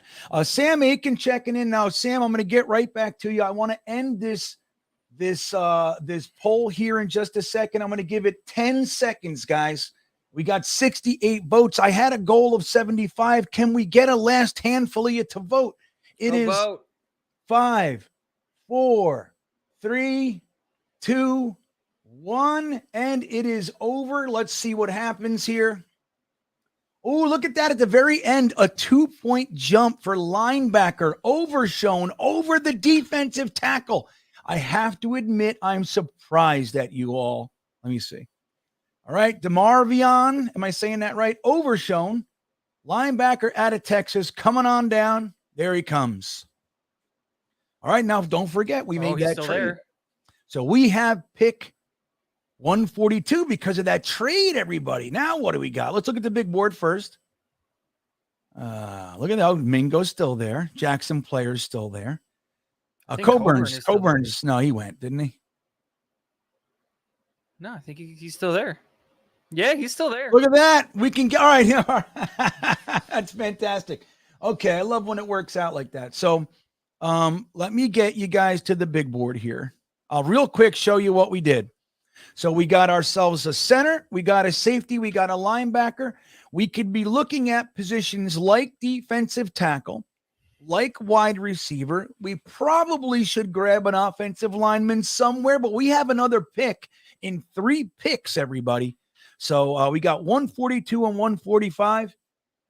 And just so you know, I can feel my Fs losing their integrity. So I'm sorry. If you don't know, I do have Bell's palsy for any of you guys that weren't here in the beginning. So the right half of my face is not working quite well as it usually does. But so I'm starting to feel it, Tigo. It's like I feel my Fs losing their ability to actually be pronounced properly. So I apologize to everybody. Hopefully it's not too much. All right. So that's what we did. Here's the big board. I want to get us back. We're going to put Coburn back up there though, because he was in the last one and he was very, very close. So I'm going to do that. What other position should we be going? Wide receiver? Should we be going interior and tackle, offensive line? What do you think, Tigo? I think you got to look at the tackles here. Tackle, offensive line, whether it's guard, tackle, center, is one of those positions I see the Jets taking every year in the 5th or the 6th round. They're going to take one. So you just kind of look at the offensive lineman and kind of see who's the best one there. I don't know if you take like a guard or a center, because like we're probably bringing Nate Herbig back. Dr. Blocker's probably coming back. Oh, you think? I think he's done. At $1 million, he probably comes back. Like he's never going to make that money as a doctor in Canada. So like make as much money as you can now, and then take the money or whatever and enjoy your 3 or 4 years. Ooh, Jackson Kirkland out of Washington. Yep. Wow. Yeah, there you go. So we'll take a look at the interior guys. We're not going to go center, but sometimes it's interchangeable, but let's just stick with the guards for now. Brandon Kipper. The rest of the guys, I got to admit, I'm not too up on. You know anything about this guy, Lowit Nagazamnaya? I don't know anything about any of those guys, if we're being honest. All right, so let's do this. Then maybe we'll jump. I'm going to add a tackle, right? So we'll add Kirkland. Like Nelson is really interesting, but you can wait on him. Yep. I know Dom really likes Javon Foster. He's in his top 10 of tackles out of Missouri. He really likes him. But we're going to throw, what do you think about maybe a wide receiver into this one? I think at this point in time, like Like Mingo makes a lot of sense here. Jarrett makes a lot of sense here. All right. Which one, if you had to pick one? I think I'd go with Jarrett, quite frankly. But what do you think? No, maybe not. Actually, you know what? Let me see. I don't know who the hell that is. Hasselwood. Yeah, I would go with Mingo just under Yeah, the assumption that he's going to be a Corey Davis replacement because he's the taller of the two. Yeah. You know, Okay. he's 6. I believe he's 6'3", 220 is what Mingo is. Let's take a look here. And Ole Miss just is a wide receiver factory. Yeah, that's the only thing. You're bringing in another Elijah Moore attitude, maybe. All their guys tend to, I mean, look, they all made noise last year, every single one of them. Yep. DK, AJ, and Elijah Moore. So 6'2", 225, like you said. I think I have seen 6'3" as well, though. So who knows? In that range. Yeah, so that guys, was off the top of my head. I don't remember exactly. The poll is up. I'll give it. We only got 13 votes. So let's get it up to at least 50 votes. There's still a good almost 190 of you in here. Let's try to get the votes going. I know a lot of you guys are watching on TV. So that is just the coolest thing in the world to me. Hi, everybody on TV. I just love being on your TV in your living room. That's super cool. I feel like a little bit of a star when that happens, Tigo. So I know that you guys can't vote. We get it. But there's got to be at least 50% of you guys that all you got to do is click over there and give your little clicker a vote and help us out here. And don't forget, it's your voice. It's your voice. Get your input into the mock draft. I think that's a fun way to go. All right, let's hit the like button. Oh, well, I'm sorry. I just had that super chat. Sam Aiken, there you go. If an injured star fell, would you draft him? Well, it's got to be, it's situational, of course, right? What's the injury? Right. That's another big one. Most injuries can come back from, right? So you got to look at that. But let's just say like an ACL kind of a situation. Like last year, you saw it with Ojabo, I think it was, and the Baltimore Ravens took a swing on him in the second round. Now, why wouldn't they? You know, they're a team that's pretty well stocked. They had 2 firsts. They took Kyle Hamilton and Linderbaum. So they got some needs out of the way. And then they had that ability, that luxury to take clearly, just a potential steal where he was. He was arguably a top 10 pick. There were those discussions, at least first round. So there was even talk about him being a top 10 edge rusher. He slid all the way. What a sad thing. He was his pro day. He tears his knee up. Just terrible. So in that type of a situation, I think absolutely, man, you can get some real gems. It all depends on where your team is. Like if let's say you're in the 3rd round or something like that, and there's a first round talent like maybe Ja'Kai Polite sitting there, right? We've bit for this one before, but you got a guy that's clearly a first round talent. He's injured, but you legitimately need a position that's still strong on the board. I think you got to factor that in. And in those situations, you would have to go with the guy that can help immediately if you need it. Now, if you're the Ravens and and they had 6 4th round picks, which is just incredible. If you got a situation like that, absolutely. I think it's an opportunity when you have those scenarios. Somebody that's a 1st, 2nd round talent slides to the 3rd, 4th, whatever it might be. That's an opportunity. You saw the Chiefs do it with Trey Smith a couple of years ago. Nakobe Dean last year with the Eagles. That's right. Nakobe Dean. He's happy. Like Trey Smith is a great one. A lot of people took him off their board. He had the blood clot thing going on and it's some heart situation. A lot of teams took him right off the board. He was in 1st round discussions. He was going to be a 1st or 2nd round pick. He made it all the way to the 6th, if I remember correctly, maybe the 5th.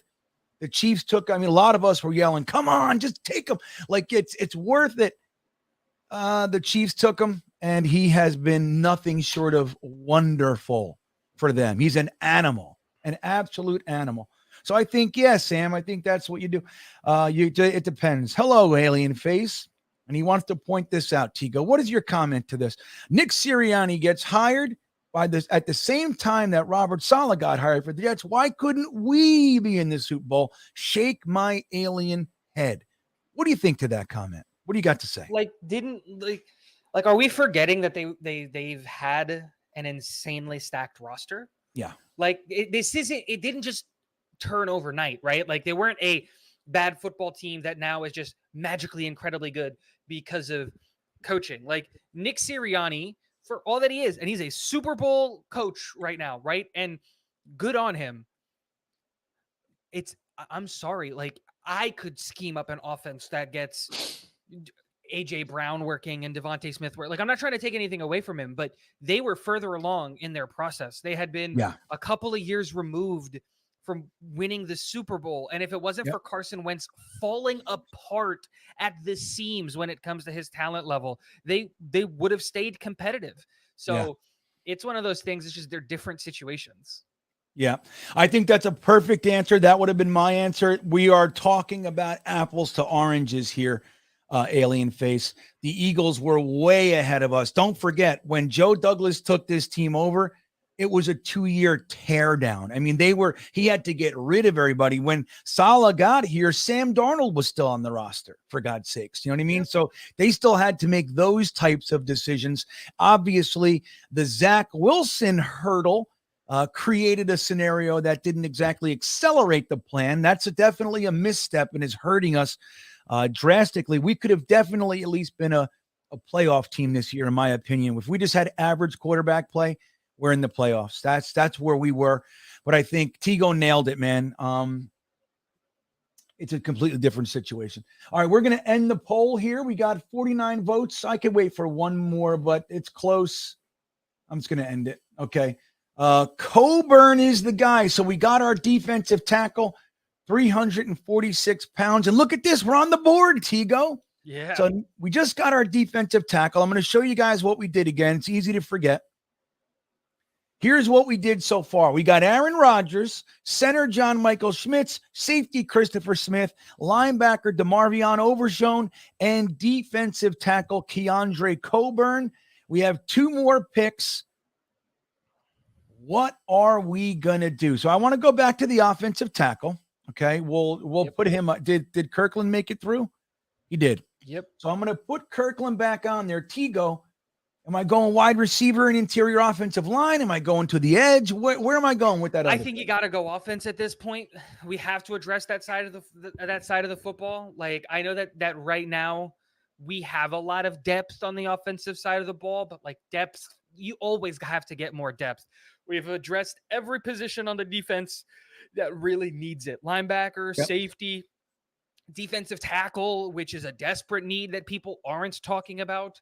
And I am worried about it. Like, the first day of free agency, one of my biggest priorities would be Linval Joseph. If I'm being honest, to bring in that old man to come pick up the back end and rotate. I like him. Yeah, well, we almost had him last year, right? He signed for a lot of money, though, didn't he? He went to the Chargers, I believe. I think they gave him a nice payday. I think that's what the problem was. Yeah. And so, but for me, like, Mingo's got to be on the list. Kirkland's got to be on the list. I got both of them. You know, so we got Mingo. Now what? We going to go interior offensive line? Maybe throw a guard in the mix? Probably. That's like I would just go all of the offensive positions. Except for a center, because we already took one. Wide receiver, wide receiver, guard, tackle. All right. Well, all right. I'm going to choose Matthew Bedford. Kipper, I liked him a little bit, but there was something, I can't remember what it was. There was a flag that I had for Kipper. I gotta get better at remembering my shit here. Okay. So we're going to throw on Matthew Bedford. Okay. So there it is, guys. We got a tackle, we got a wide receiver, and we got a guard up on the board for your voting pleasure. Let's try to get this one done right away. Come on, let's get on it. Let's get your votes in, and we'll make sure that we can get to the last pick in our draft and really discuss our letter grades and see how we did. Here's the offensive big board just for you guys. We threw Matthew Bedford on there. What the hell's going on, Mike? Oh, there it is. Okay. All right. It's weird. It's tough when I have 2 different monitors on. It's like I always forget which monitor I'm on, and I'm confuse myself. So you go. It's not easy, buddy. A lot of people may not know this with Jackson Kirkland and his projection to the next level, is that a lot of people do have a fear that he doesn't play tackle at the next level, that he might bump inside at the next level. So that is something to keep in mind. Kirkland? When you're voting. Yep, Jackson Kirkland. Okay. It's a good. That he might be able to. He's one of those guys that can either play tackle or guard at the next level, depending on the team that he goes to and his skill set. Jackson Kirkland is a guy that I am slowly starting to really enjoy as my 5th round. Like, go get this guy because he has some potential on him. Okay, that's good to keep in mind, guys. Right. There's all sorts of reasons and scenarios and ways to look at this, right? It's not always so cut and dry. Come on. There we go. So here's the big board again. We were basically looking at offense. We have, how many votes do we have over here? 30. Jeesh. Are you voting, Tigo? You're voting. I am voting. Yeah, they won't let me. Right now, I'll tell you guys, the offensive tackle is he's got a nice little lead there, about 20 points or so. Let me see what I was doing here. Okay. Now, people are talking about a punter in maybe the last pick. And it's a funny thing with the punter, with our guy, Braden Mann. Now, I'm going to show you guys. I was having a discussion earlier this week on Twitter, and somebody was trying to tell me that he's the worst punter in the league. And I'm going to tell you that that's actually not accurate. And we'll show you. So after this pick, I got something on deck for you guys just to take a look. Now, nobody can say that Braden Mann's inconsistency isn't an issue. And sometimes if you feel like, hey, you just can't count on him and maybe you do want to move on. But when he is on, he's actually extremely good. And I think a very, very valuable guy. The interesting thing is you can save about $3 million and change by cutting him as well. So if you really like a guy in the 6th round, or even a guy that makes it to undrafted free agency, somebody slides through and you grab him, maybe that's an easy cut for you. Because look, a young punter in the 6th, 7th, or undrafted free agent can absolutely come in and be your starter. It happens every single year. So what do you think? You into the cutting Braden Mann thing? Or yeah. The problem with Mann is that whenever I shouldn't be worried when the punter gets the ball, because I don't know what he's going to do. He's either going to punt at 90 yards, pin them on the 1 yard line and do that, or he's going to out punt his coverage. And the ball's going to get to the punt returner faster than his coverage can, because he just shanks it or he doesn't hit it well. Like, the problem with Mann is his inconsistency. Yep. It's not his power, his accuracy, it's his inconsistency. If he was consistent, whether that's the super great punts or his average punts, there's no reason to get rid of him. But the problem is when there's no point in keeping him on the roster next year when there's guys like Morstead, who we brought in for a couple of games, I think it was last year, right? Yeah, Morstead's way near to he's actually, as far as the NFL ratings, he's dead last. And there's so many guys. It's like take like 2 or 3 guys, right? Like go get a veteran if you want to go get like some young guy from some team. Bring in a couple of undrafted free agents, and you just have a competition. And that's the real thing with punter is right now. Like you need to earn to keep your job, and he hasn't done it. Yeah, that's the thing. I mean, he's got a knock, and it's a big one. It's his inconsistency. And again, that $3 million. It can look really good when you're able to reproduce that, maybe with a guy that you really like coming, sliding through the whole draft, or maybe even you throw your 6th round pick at a punter. Why not? And $3 million, that's probably a Quan contract. You're telling me like I can't go get an undrafted free agent punter who's going to maybe not give me the strongest leg, but like who's going to be more consistently average, but then I get to keep Quan Alexander at $3 million. Like, sign me up, because Braden Mann's not better at his job than Quan is at his. So it's a good point. That's a good way to look at it.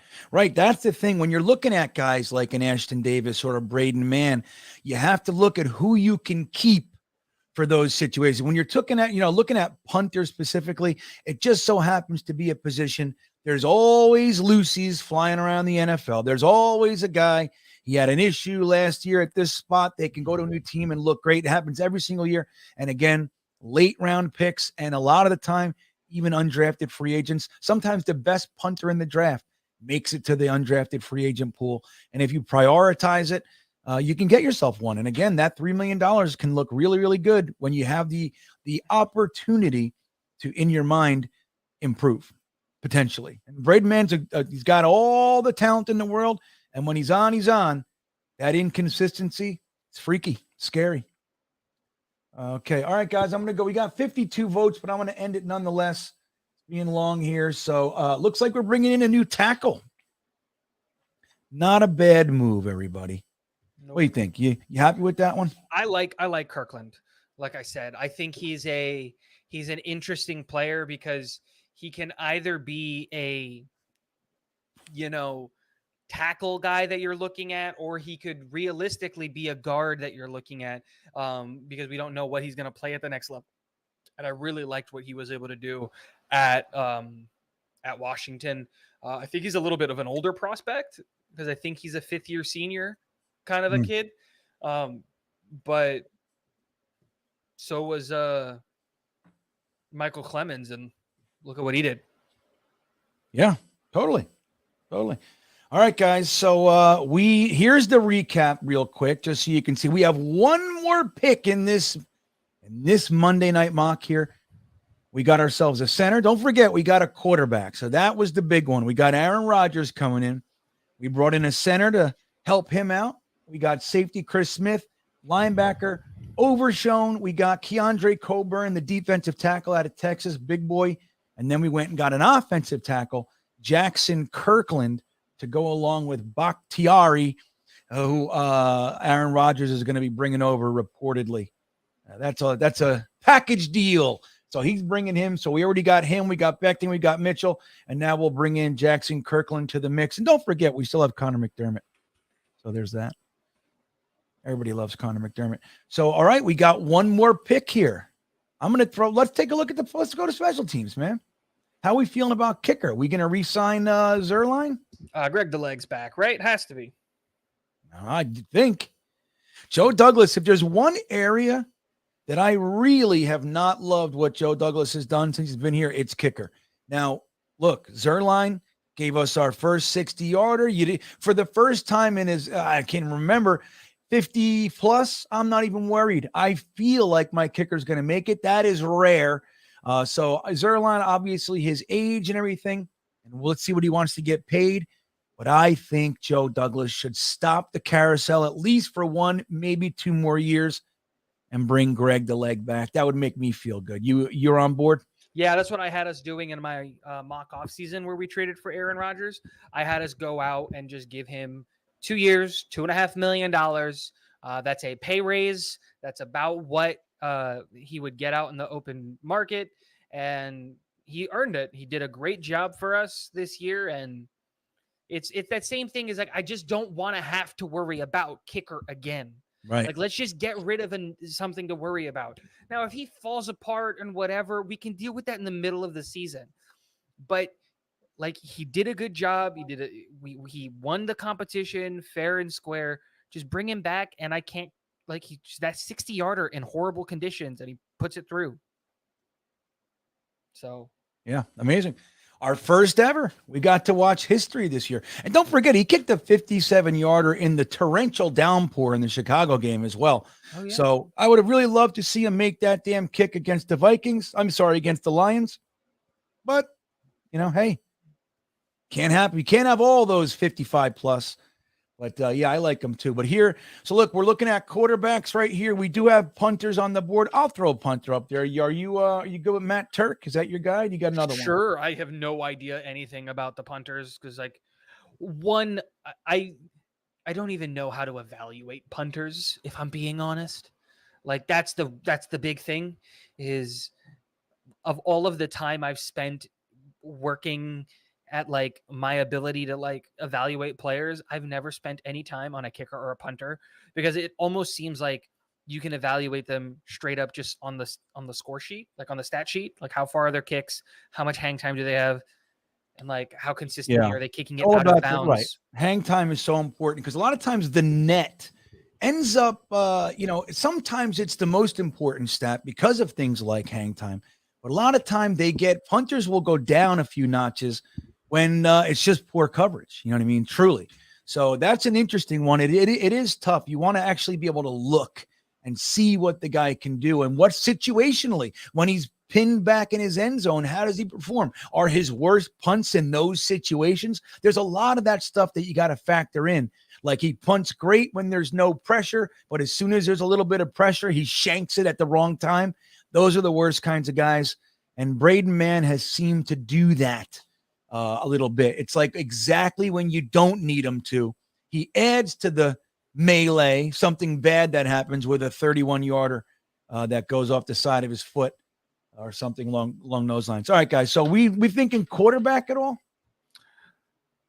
I don't know. I don't want one. Like, what's the point? We're not going to get rid of Zach. He's not going anywhere. So there's no, I don't see a reason for it. Yeah, I'm with you. All right. Mike B. Hi-ho Jets fan. Having Joe D now gives me comfort to know that we will be addressing both lines. He simply gets, unlike the previous general managers. Dude, again, Mike McCagnon drafted 2 offensive linemen in 5 drafts. 2. The highest was a 3rd rounder, Chuma Edoga. And who was the other one? Was it not Dakota Dozer? Maybe it was Dozer. I forget. But 2 in 5 years. Think about that. You want to talk about a guy who just doesn't get it. Like he uses the 3rd overall pick, which he traded 3 second-round picks to move up and get for a quarterback, and he doesn't give him an offensive lineman. He doesn't give him anything. He actually drafted what? He followed that with Nathan Shepard, and he gave him in that whole draft. He gave him Trayvon Wesco and Trenton Cannon. Fantastic. So, okay, we'll throw this interior offensive lineman on here. I would, just because we didn't take one, I would look at the wide receiver Andre Iosivas, something along those lines. He is 6'3", 180 pounds, and here's the kicker: he runs a 4.29 40. Nice. He All right, is we're gonna insanely fast. We'll throw him up there. Now I'm just going to grab the highest rated guard at this point. We're going to do Og. Names are getting harder by the year, buddy.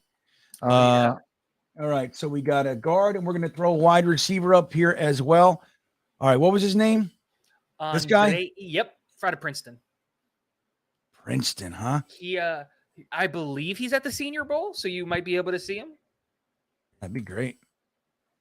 He's a real interesting prospect because he's got a lot of those high-end traits. He just hasn't ever seemed to put it together. Like that's the whole thing, is he hasn't done it all.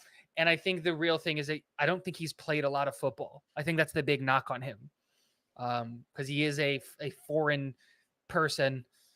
I don't know which Western European country he's from, but I know he's from one of them. And so it's one of those things where he just hasn't put it all together yet. Yep. Okay. Well, that sounds like as good of a dart throw as any. So here we have our final poll of the evening. It's up there now. There's over 200 of you in here. Let's see if we can get half of you to vote this time. Let's get 100 votes, guys. Come on, everybody just jump on it. Look at the list. We got a punter up there, Matthew Turk. We have an offensive guard, Ogunbaya. Hopefully I'm saying that right. Probably not. We have him. So we have a wide receiver, how'd you say that? Say it for me. Andre Iosivas. Iosivas. That looks good. We have him up there, and I threw an edge rusher in there, Byron Young, who I believe I'm going to be able to interview at the Senior Bowl as well, if I remember correctly. So, so right now we got the wide receiver off to an early lead. I think that's appropriate. I think it should probably be the wide receiver or the guard. I'm fine. Look, we took one offensive lineman, I mean. Yep. So at least we got one. And the thing Holy shit. Did you see that? I thought you Dude, me too. I thought it was. I I almost just lost it. Holy shit. Oh, Is this setting on my computer? I don't know. It's like, again, I don't know if you know, I had my whole hard drive and everything replaced. Yep. So there's a lot of settings that I don't realize that I changed a while back until I need it. You know what I mean? I'm like, oh yeah, I got to do that password. I got to do this. So I'm like, it's tough, man. Because I'm old too. You can't forget that, Tigo. I don't do this shit as smoothly as some others. Okay. So that's what we got. I can't believe how close that was. Holy shit. I hope it's still alive. All right. So we got 38 votes. ooh! Out of nowhere, the guard. Really? The guard is catching. The other thing that we need to remember is that like Joe Douglas is also incredible at just taking players off of practice squads. Nate Herbig was on Philly's practice squad, and we just yacked him, brought him in, and he started. Like, don't forget that. Yep. All Like year. high level started for us. The moment we bumped AVT outside, he came in and he played at an incredibly high level. Well, that was the thing. Him being able to do that allowed them to move AVT to the tackle spots as opposed to being stuck with McDermott or whoever else, you know, it made him think that. Right. So that enabled us to do that because the backfill at guard was better than the backfill at tackle. So we were able to bounce AVT out. It really, Nate Herbig being on the team changed everything. If we didn't have him, it would have been a complete shit show. If we had like a Van Roten situation again or something along those lines, it would have been ugly. But I'm with you, man. And dude, Joe Douglas has also done some pretty nice work in the waiver wire. Yep. You know, he's very subtle. He doesn't go nuts. You know, he doesn't like Tannenbaum called it, you know, the waiver cut day, a mini draft. That's what he called it.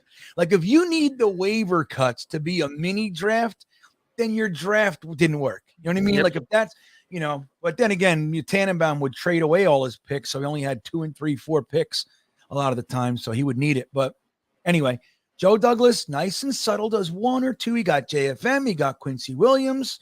Berrios is one of those guys. Like you said, Nate Herbig off the practice squad. I think Tony, or last year we had that safety from, where was he from? Army, maybe. He had a couple good games. Forget his name. But yeah, he does some pretty nice work on that front as well. I think that people, you know, the detractors, I don't think you factor all those things in. You got to look at the whole thing, man, not just Zach Wilson. You know what I mean? That's the problem. I always hate like these internet arguments is because it's super like, well, what's the context of the situation, right? Exactly. Like it was the whole, when people were talking about the Jets shouldn't take Quinnen Williams 5th-year option, I didn't have my YouTube channel at the time. So screaming from the mountaintops, I was like, are you guys dumb? We've never given him a double-digit sack guy in his career. Yeah. We've never given him anyone even, like if he's Batman, we've never given him a Robin ever. Right. Like nothing even close. He's sitting there fighting all of these guys by himself. And it's just like, look at what happens when we finally give the guy some help. That's right. We gave him some help and he's the best player in his position, like arguably. And in the AFC, sure. And he makes the Pro Bowl and he does all these things. And it's just like, of course he did. Of course he did, because he finally has some help. That's right. And even without that, Tigo, if you look at his progression, every year he got better anyway. It's like exactly what you want to see. And then you add to that, look at how positive of a player he is. He never complains. He also has another amazing ability, which I think is completely undervalued out there. There are stat compilers, and then there are guys that come up big for you in big situations. Quinnen Williams gets a lot of his stats on 3rd and short, 4th downs. He does it when you need him to. He's got that uncanny knack of coming up big in big moments. Unlike guys like Jamal Adams, they just get their stats in bullshit time. And then at the end of the year, it looks like there's something impressive. But Quinnen, on top of everything else, happens to do it when you need him to do it. And I think that has incredible value. And again, he's just such a good boy. I love him. Sweetheart. And he's one of those things like you can't help but smile when he's on the field. Right. Because he's just having fun. Like, and that's the thing is like, not only is he insanely good, but he's just having a good time out there. And that's what you want. You don't want guys that, like, obviously you want guys that are working hard, and I'm never going to say that he's not. But like what I'm saying is he's working hard not because he feels like he needs to. He's working hard because he truly just loves playing football. It's the same kind of thing. Like when you see Sauce out there, he's just playing a game. And that's the thing that's insane to me is like, imagine if he like buckles down just a little bit more. Because he's just playing a game. He's just having fun. He's a kid out there with his friends, just as if he's on the street playing football. Like they give off those vibes that they'd be playing football if it was for free. Right. That's the kind of guys that you want. Remember, Joe Douglas said in his first presser, I want guys who love the game of football. That's what I want. I don't want guys like Robert Saleh said it after his first year. He said, we don't have one player on this team that is here strictly because we overpaid him. Not one guy here. They all want to be here. Every single one. That's new. That alone, again, that's another thing that we undervalue. The Jets have been a laughing stock, dude. The only reason we get anybody is because we either draft them, we trap them in here, or we overpay them to come over here and be willing to play with our colors on. So that's another huge thing. Harley says he thinks it might be pronounced Yoshivas, which is interesting. Yoshivas. I like it. Now, Adrian Gutierrez, I think you're saying that you don't think it's a good idea. He says, hold up, wait a minute. After what happened to the Niners, we may be all in on Rodgers. I think that's the exact reason why you would be. Aaron Rodgers has not played a full season twice in his whole career. He's not Jimmy G. You know what I mean? I don't know what the point would be, Adrian, but when you're looking at guys like Aaron Rodgers or Derek Carr, they're actually there. They play full seasons. We don't get that around here. That's why I think going for a Jimmy G would just be more of the same. I mean, look, he's really good, really efficient, high percentage, does a really good job when he's playing, but he misses a whole mess of games. He's only had one full season in his whole career. Aaron Rodgers, on the other hand, pretty much, he's had a long career and he's only missed a full season twice. So not too bad. That's the kind of guy that you want, buddy. And recently removed back-to-back MVP. Yeah, I know, with right? Our current offensive coordinator. Just saying.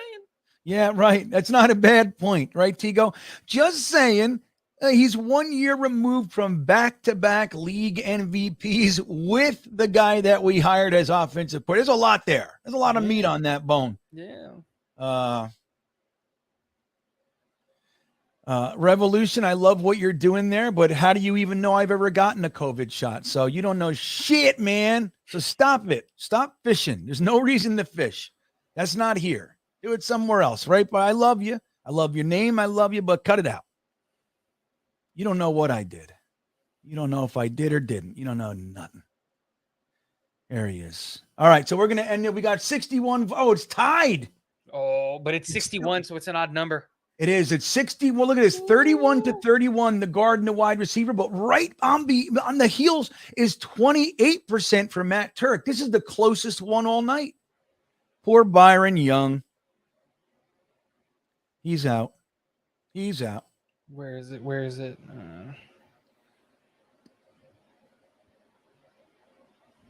Oh, the guard pulled ahead a little bit. No. They're still tied. We got one more. Come on, guys. Get your votes in. Get your votes in. Oh, he pulled ahead. There it is. Oh, he got 3% ahead now. Look at that. In 2 votes. Okay, here we go.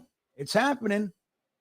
So the wide receiver is pulling ahead. If you're one of the guys who want that guard or the punter, you better get your vote in. Getting those votes in. It's this offseason. I don't know about you, GreenBean, because you've been doing this a long time. You've been a Jets fan a long time. But this one is the one for me where I am truly the most excited about, because I have no idea what's going to happen. You know, because last year I felt like we spent the entire offseason talking about Sauce Gardner, the edge class, and Garrett Wilson or Drake London. Like, that was it. That was the entire offseason. And if every single mock draft you didn't have a combination of those three guys, like in the sense like an edge rusher, a wide receiver, and you know, what was the and a corner or like a safety or whatever, you were insane, right? And it was just like this year, there is an argument to be had to not pick in the first round. There's an argument to be had to take the tackle in the first round. There's an argument to be had, take the safety in the first round, take the linebacker, take the whatever, like go in the second round, get a center, get us. There's so much where this can go because for the first time in a long time, the Jets don't have this massive gaping hole at any one position. Like I know a lot of people think like, yes, we need tackle depth, but I don't know if we need a tackle 100%.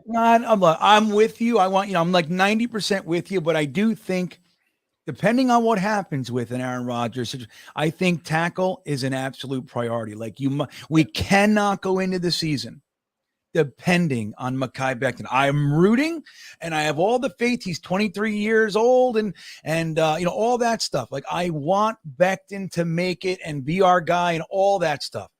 But you can't. 2 years in a row, he's played a total of 3 quarters. So you can't go into the season and expect him to be your guy. It's a fool's errand if you do. Dwayne Brown, we don't know what's going on with him or if we even want to. Yeah, I mean, he might retire. We might cut him for the, $9 million? Something that we save. I forget. But then you got Max Mitchell, which, hey, look, we just raved about him. The truth is, we don't really know what's going on with him. The blood clot thing might, rear its head again. It might be something that he needs another year. Who knows? So we could be looking at a completely decimated tackle. We might need more than one. So it could really go that way. I think it's important to really pay attention to that because you saw how bad it was this year. 6 injuries. But I think that one and safety. Safety to me is another one. I would call it an actual hole. Everything else, I'm with you, man. I think this is an interesting draft for the reasons that you stated. It's not as glaring as in years past. We actually have ourselves what really could be called a team, Tigo. Team. And like my thing that I was saying is like, those are two positions where I agree. I think the two holes that we have on this team is tackle and safety. But those are two positions that theoretically we can just address in free agency. Like if you give Von Bell a 3-year contract, well, we don't need a safety. We've got backup safeties. We got more than enough backup safeties. And if you keep Jordan Whitehead around, boom, there's your 2 starting safeties. Von Bell, Jordan Whitehead, easy breezy, beautiful cover girl. Yeah. If we do go get Aaron Rodgers and Bakhtiari has to come with him, and so we get him in free agency, well, tackle doesn't become a super massive need in the first round. And so that's like the thing is like this whole offseason, we can go a million different directions because there's so many options for the first time ever because there is no, we have to do X, Y, or Z. Yeah.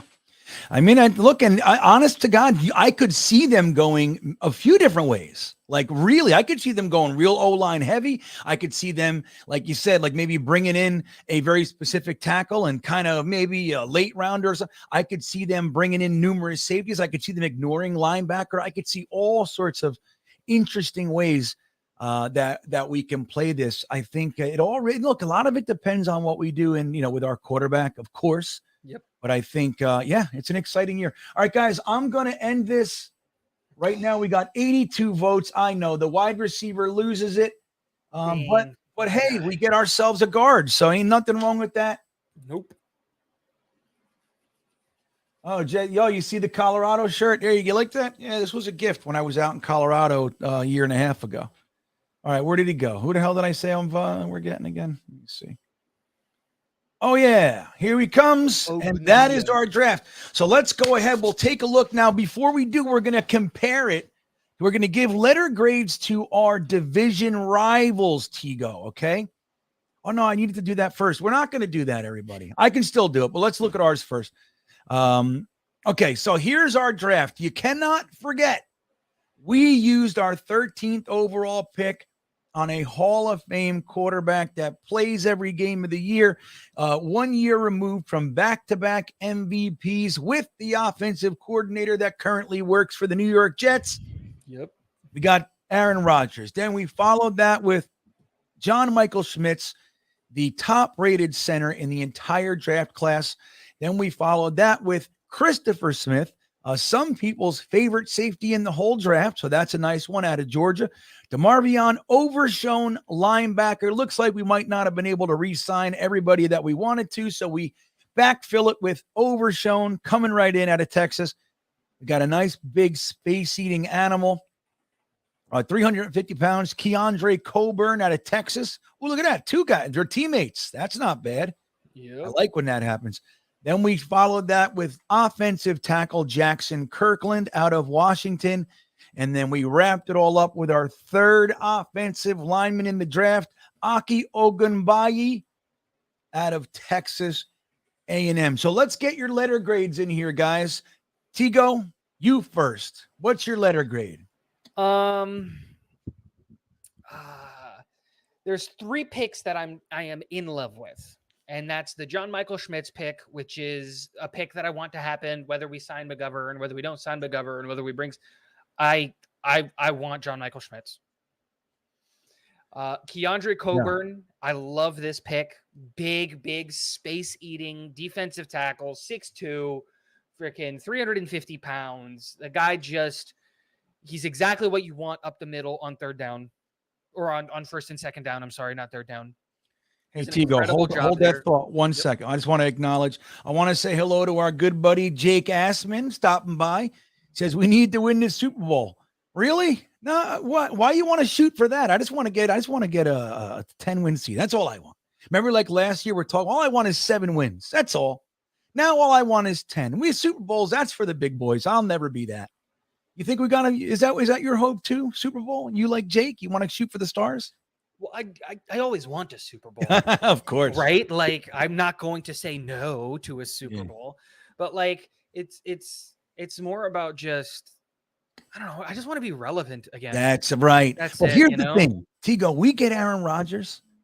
Honest to God, I think even with the team as it stands right now, obviously draft and free, but just the team that we have right now, if the offensive line is healthy, I think we can be in the conversation for Super Bowl.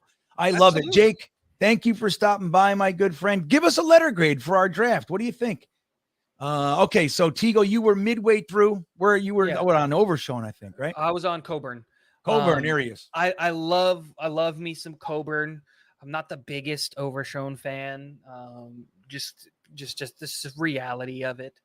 And I really like Jackson Kirkland because he kind of fills that role of, is he a tackle? Is he a guard? He can play multiple positions on the offensive line. And, he's just a big boy, 6'7", 6'8", 320, 330 pounds. And so for me, like, that's where we knocked it out of the park. But then you go, like, I'm not the biggest Christopher Smith guy.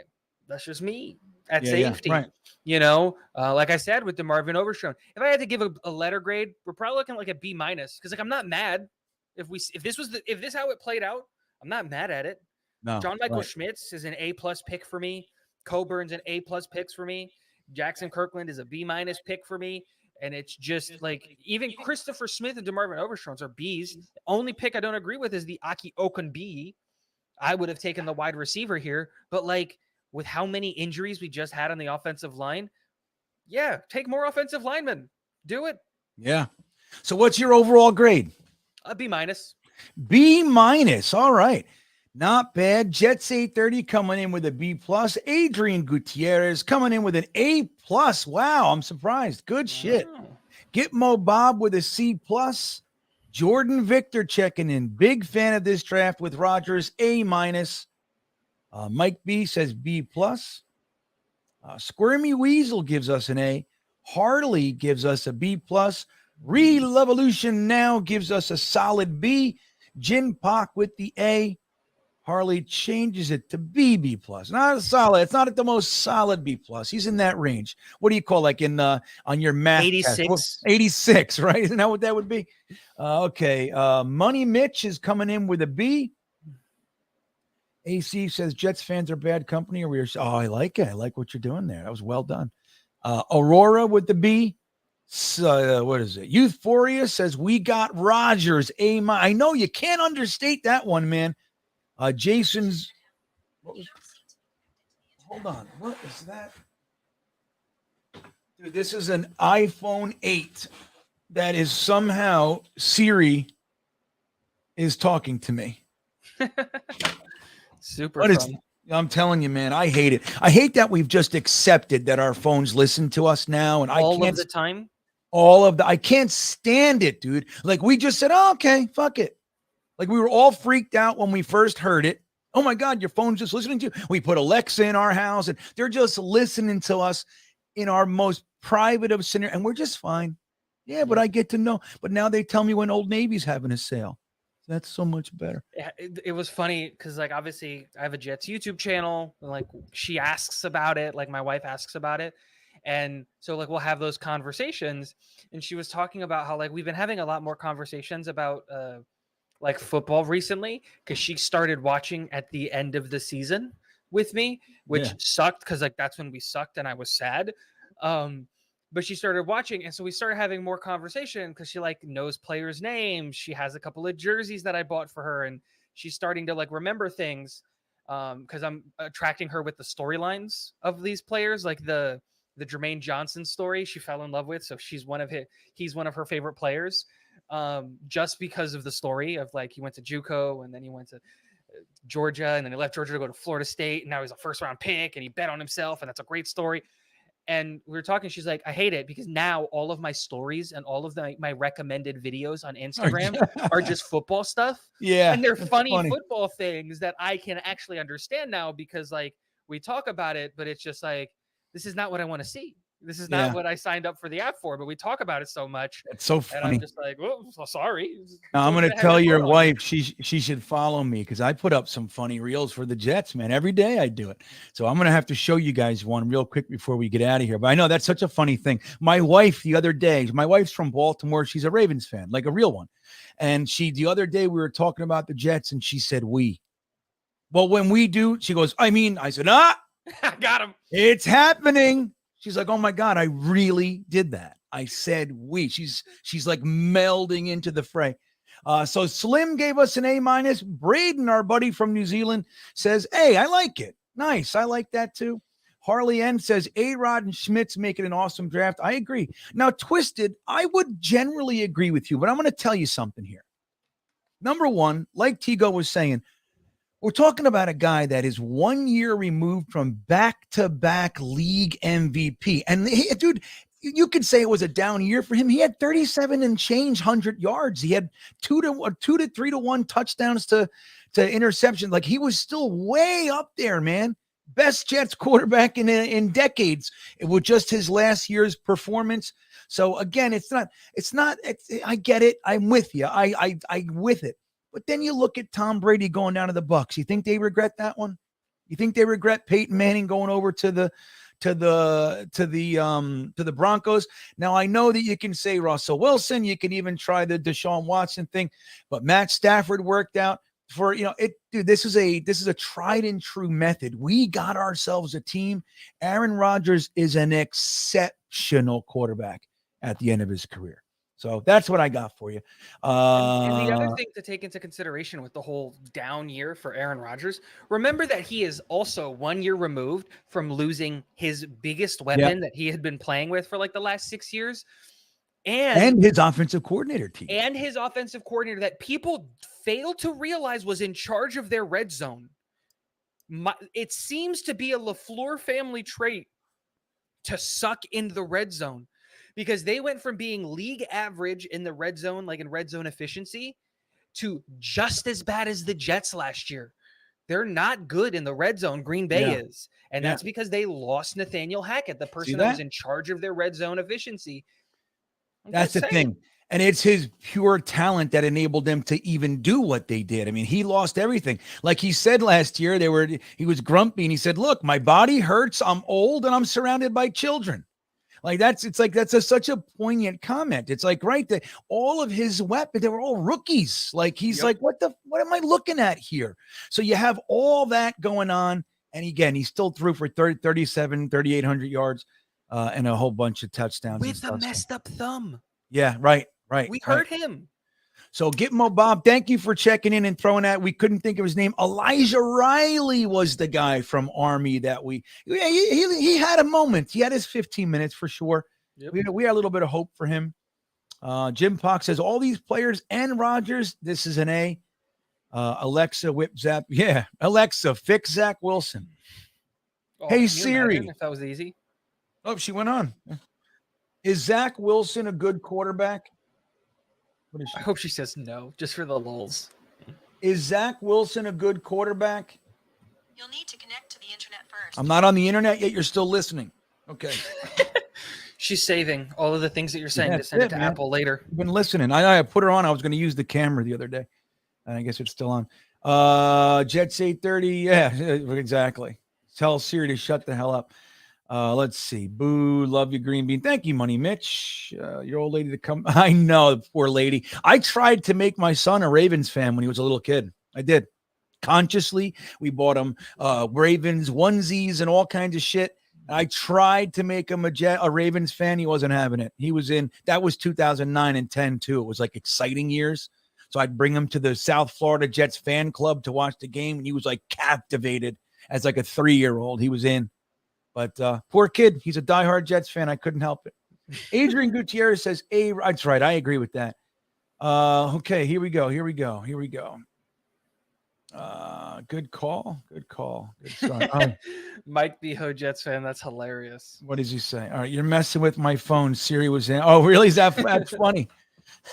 Sorry.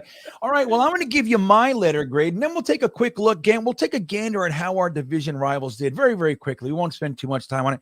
I give this draft a solid A, not an A minus, not an A plus, solid A. I love the Aaron Rodgers thing. Like, guys, look, I'm really leaning toward Derek Carr. I'd like to see a longer term situation. But Aaron Rodgers, I think that 2, maybe 3 years that he gives you is, we're talking about the first true window that we have to do something legit since 2010. And I like that a whole bunch. Backing that up with the center, that I love him. I think he's the best center in the draft. I'm totally fine. I like Christopher Smith. Overshown, good linebacker. Again, I'm not the biggest Overshown guy. Maybe not yet. The whole process I go through. Keandre Coburn, I'm a huge Coburn fan. I like at the end of the draft taking a tackle and a guard. I could have gone with the wide receiver as well. I was kind of leaning that way in that situation. But hey, nothing wrong with starting it with a center, a guard, and a tackle at the end. I'm fine with it. I think it's a solid A. Fantastic. Now let's real quick, final result. Let's just take a little look here and see who's first. Wait, did we have New England at 12? I think I saw the Patriots. 14. Right. All right, so the Patriots, look at this. They got that wide receiver. Look at that. They went right to it. All right, then they got a cornerback, Emmanuel Forbes, Ivan Pace. There he goes. Byron Young, the defensive tackle from Alabama. That's who we get a chance to interview. That's right. He reminds me of JFM kind of Byron. Does he? Like he's like too small to be inside, too big to be outside, so he's gonna play both. Nice. Hey, look, there's Isaiah McGuire. There's your boy. He went to the Pats. Doesn't that suck when you really love a player and they go to the team you hate? I hate it. Happens every year to me almost. Trey Palmer. Look at this. They got it. I think this is a good draft. Running back. They got a lot of picks too. Jesus, they're still going. Safety. Javon. Hey, look, 2 safeties in a row. Miles Murphy, defensive tackle. 2 tight ends in a row. Wow. I have to do. That's quite the draft, everybody. Real quick, give me your letter grades for 1, 2, 3, 4, 5, 6, 7, 8, 9, 10, 11, 12 pick Patriots. The Belichick 12. Let me see. What's your letter grade real quick without digging too much? Like that's like a C+, B-. Like that's a good grade just because of the sheer amount of players that you've got. Yeah. If half of them work, that's an insanely good draft. And I like some of these guys. Jackson Smith and Najigma is going to come in and immediately fill in that slot role at a high level. Ivan Pace Jr. is going to be a solid rotational linebacker / special teamer. Byron Young just screams player that works in the Belichick system for no reason. Same with Isaiah McGuire. Yeah, totally. I think this is a very, very strong draft. I'm going to give it a B+ right out of the gate. I'm even tempted to give them an A here. I think it's strong. Let me see what the crowd is saying. F. I know. I love it. I love it. Square Money Mitch gives it a C+. F, another F. Pats gets a B-. Jason says it's a B. Oh, I see Dom C checked in. You should be driving, sir. Pay attention to the road.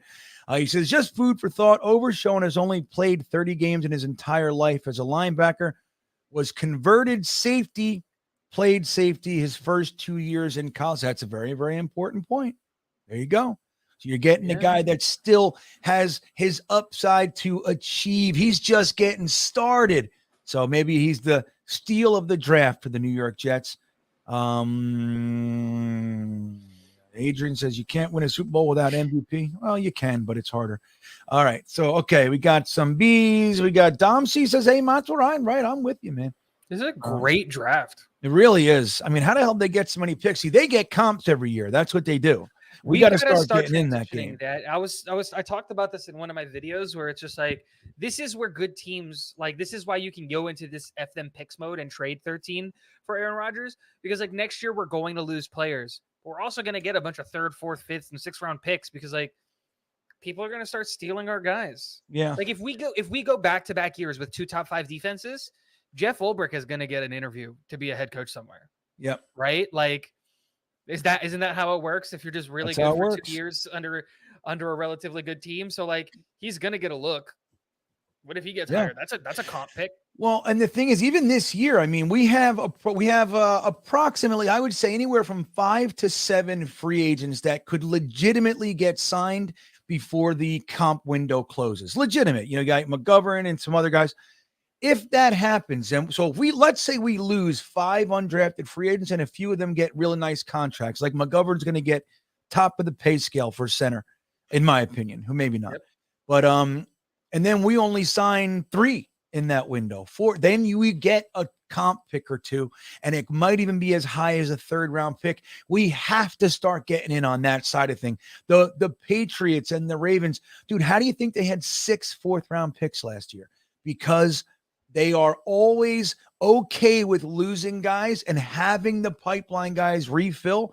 They're totally fine with it. And then every year the NFL gives them 2, 3, 4 free draft. That's 4 new players. Dude, the Patriots have had 3 extra 3rds before. Now, granted, they lost players, so there's that. But I think it's high time for us to get on that side of things and start getting some free picks. The Bills come out of the look. Well, you like this one? Antonio Johnson to replace Poyer, Voorhees at 91. Oh man, what a draft! Yeah. So look at that. So there we got Jason Jadon Hasselwood. They got 2 wide receivers. Oh, that's only 1 wide receiver. Okay. Jalen Green, 3 safeties, right? 2. Okay, 2 safeties. Jesus. Okay, got it. Yeah, look at that. So, all right, this is a nice draft. What are you giving this one? What's your letter grade on this one? An A-. That's a team that doesn't have very many holes.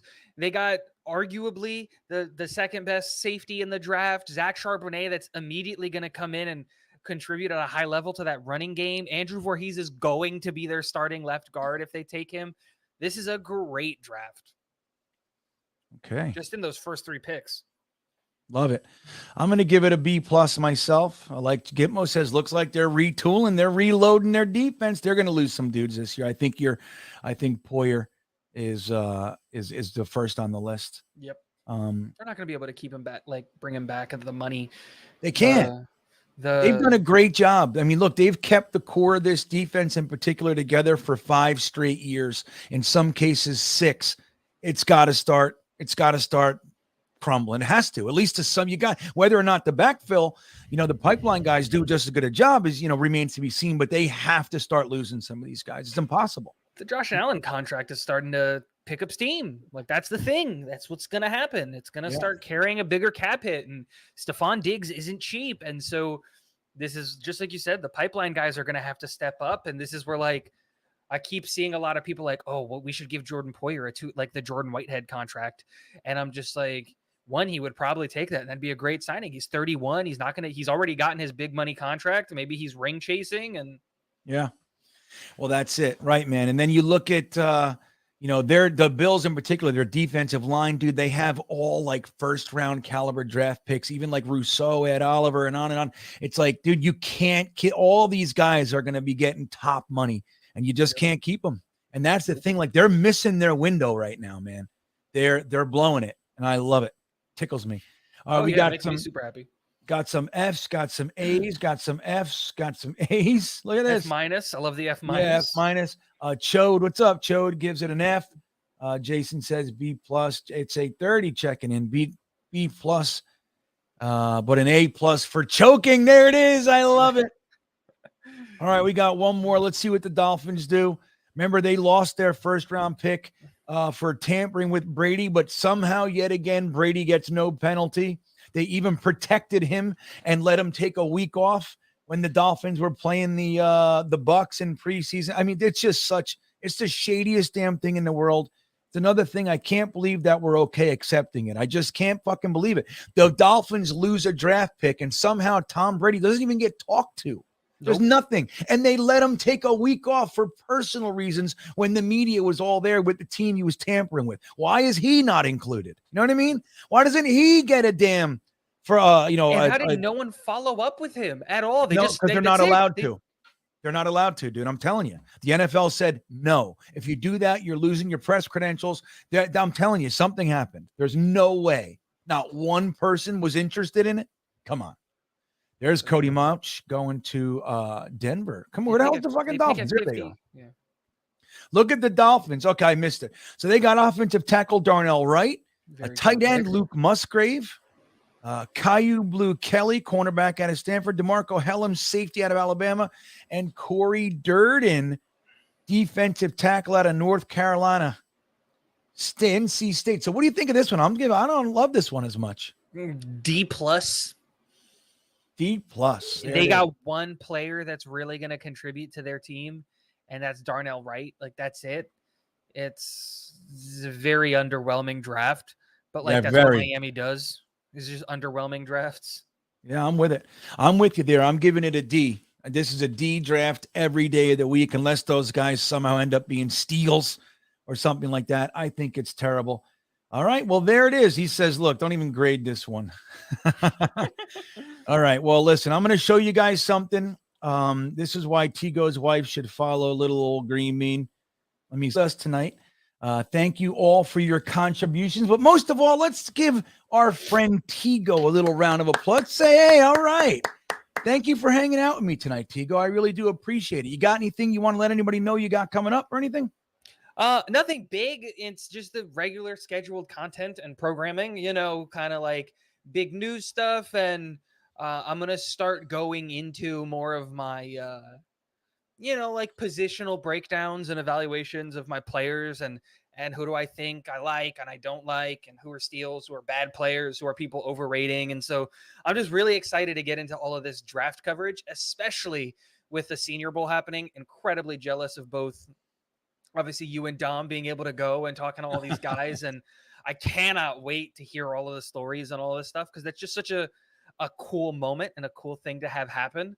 But yeah, it's just off-season stuff and doing more and more of this is where I shine, I think, is in the off-season, because I really, really love the evaluation of players and doing all that stuff. So yeah, that's really it. It's where the Jets shine, buddy. This is our time, baby. The offseason, the draft, free agency. This is where we do our best work.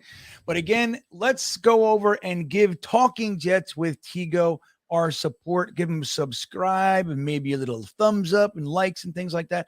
Great content, and I do appreciate you coming on. Guys, I want to thank you all for being here with us tonight. Let's see what next week, I can't wait to see what next week's theme will be. I will be in Mobile, Alabama tomorrow night. And from Wednesday, I'll be giving you guys daily stuff from the Senior Bowl, as will Dom C. And I'm really happy about that. Guys, everybody have a great night. We will see you next time. 1, 2, 3 o'clock, 4 o'clock, rock. 5, 6, 7 o'clock, 8 o'clock. Johnny Lamb Jones. Wide receiver. As a season ticket holder of the Jets, I'm going to fool Ken O'Brien of California, Davis. Obviously, the Jets know something that, the people up there don't. Fullback. Hello. Roger Vick, Jeff Lageman. Jets just don't understand the draft all back. Blair Thomas, running back, Penn State. Johnny Mitchell. The New York Jets select tight end from Penn State, Kyle Brady. Vernon Golson. Cleveland's graded the 5th pick in the 2009 NFL Draft, New York Jets select Mark Sanchez. D. Milner. Smith. Jets select quarterback Christian Hackenberg. Sam Darnold.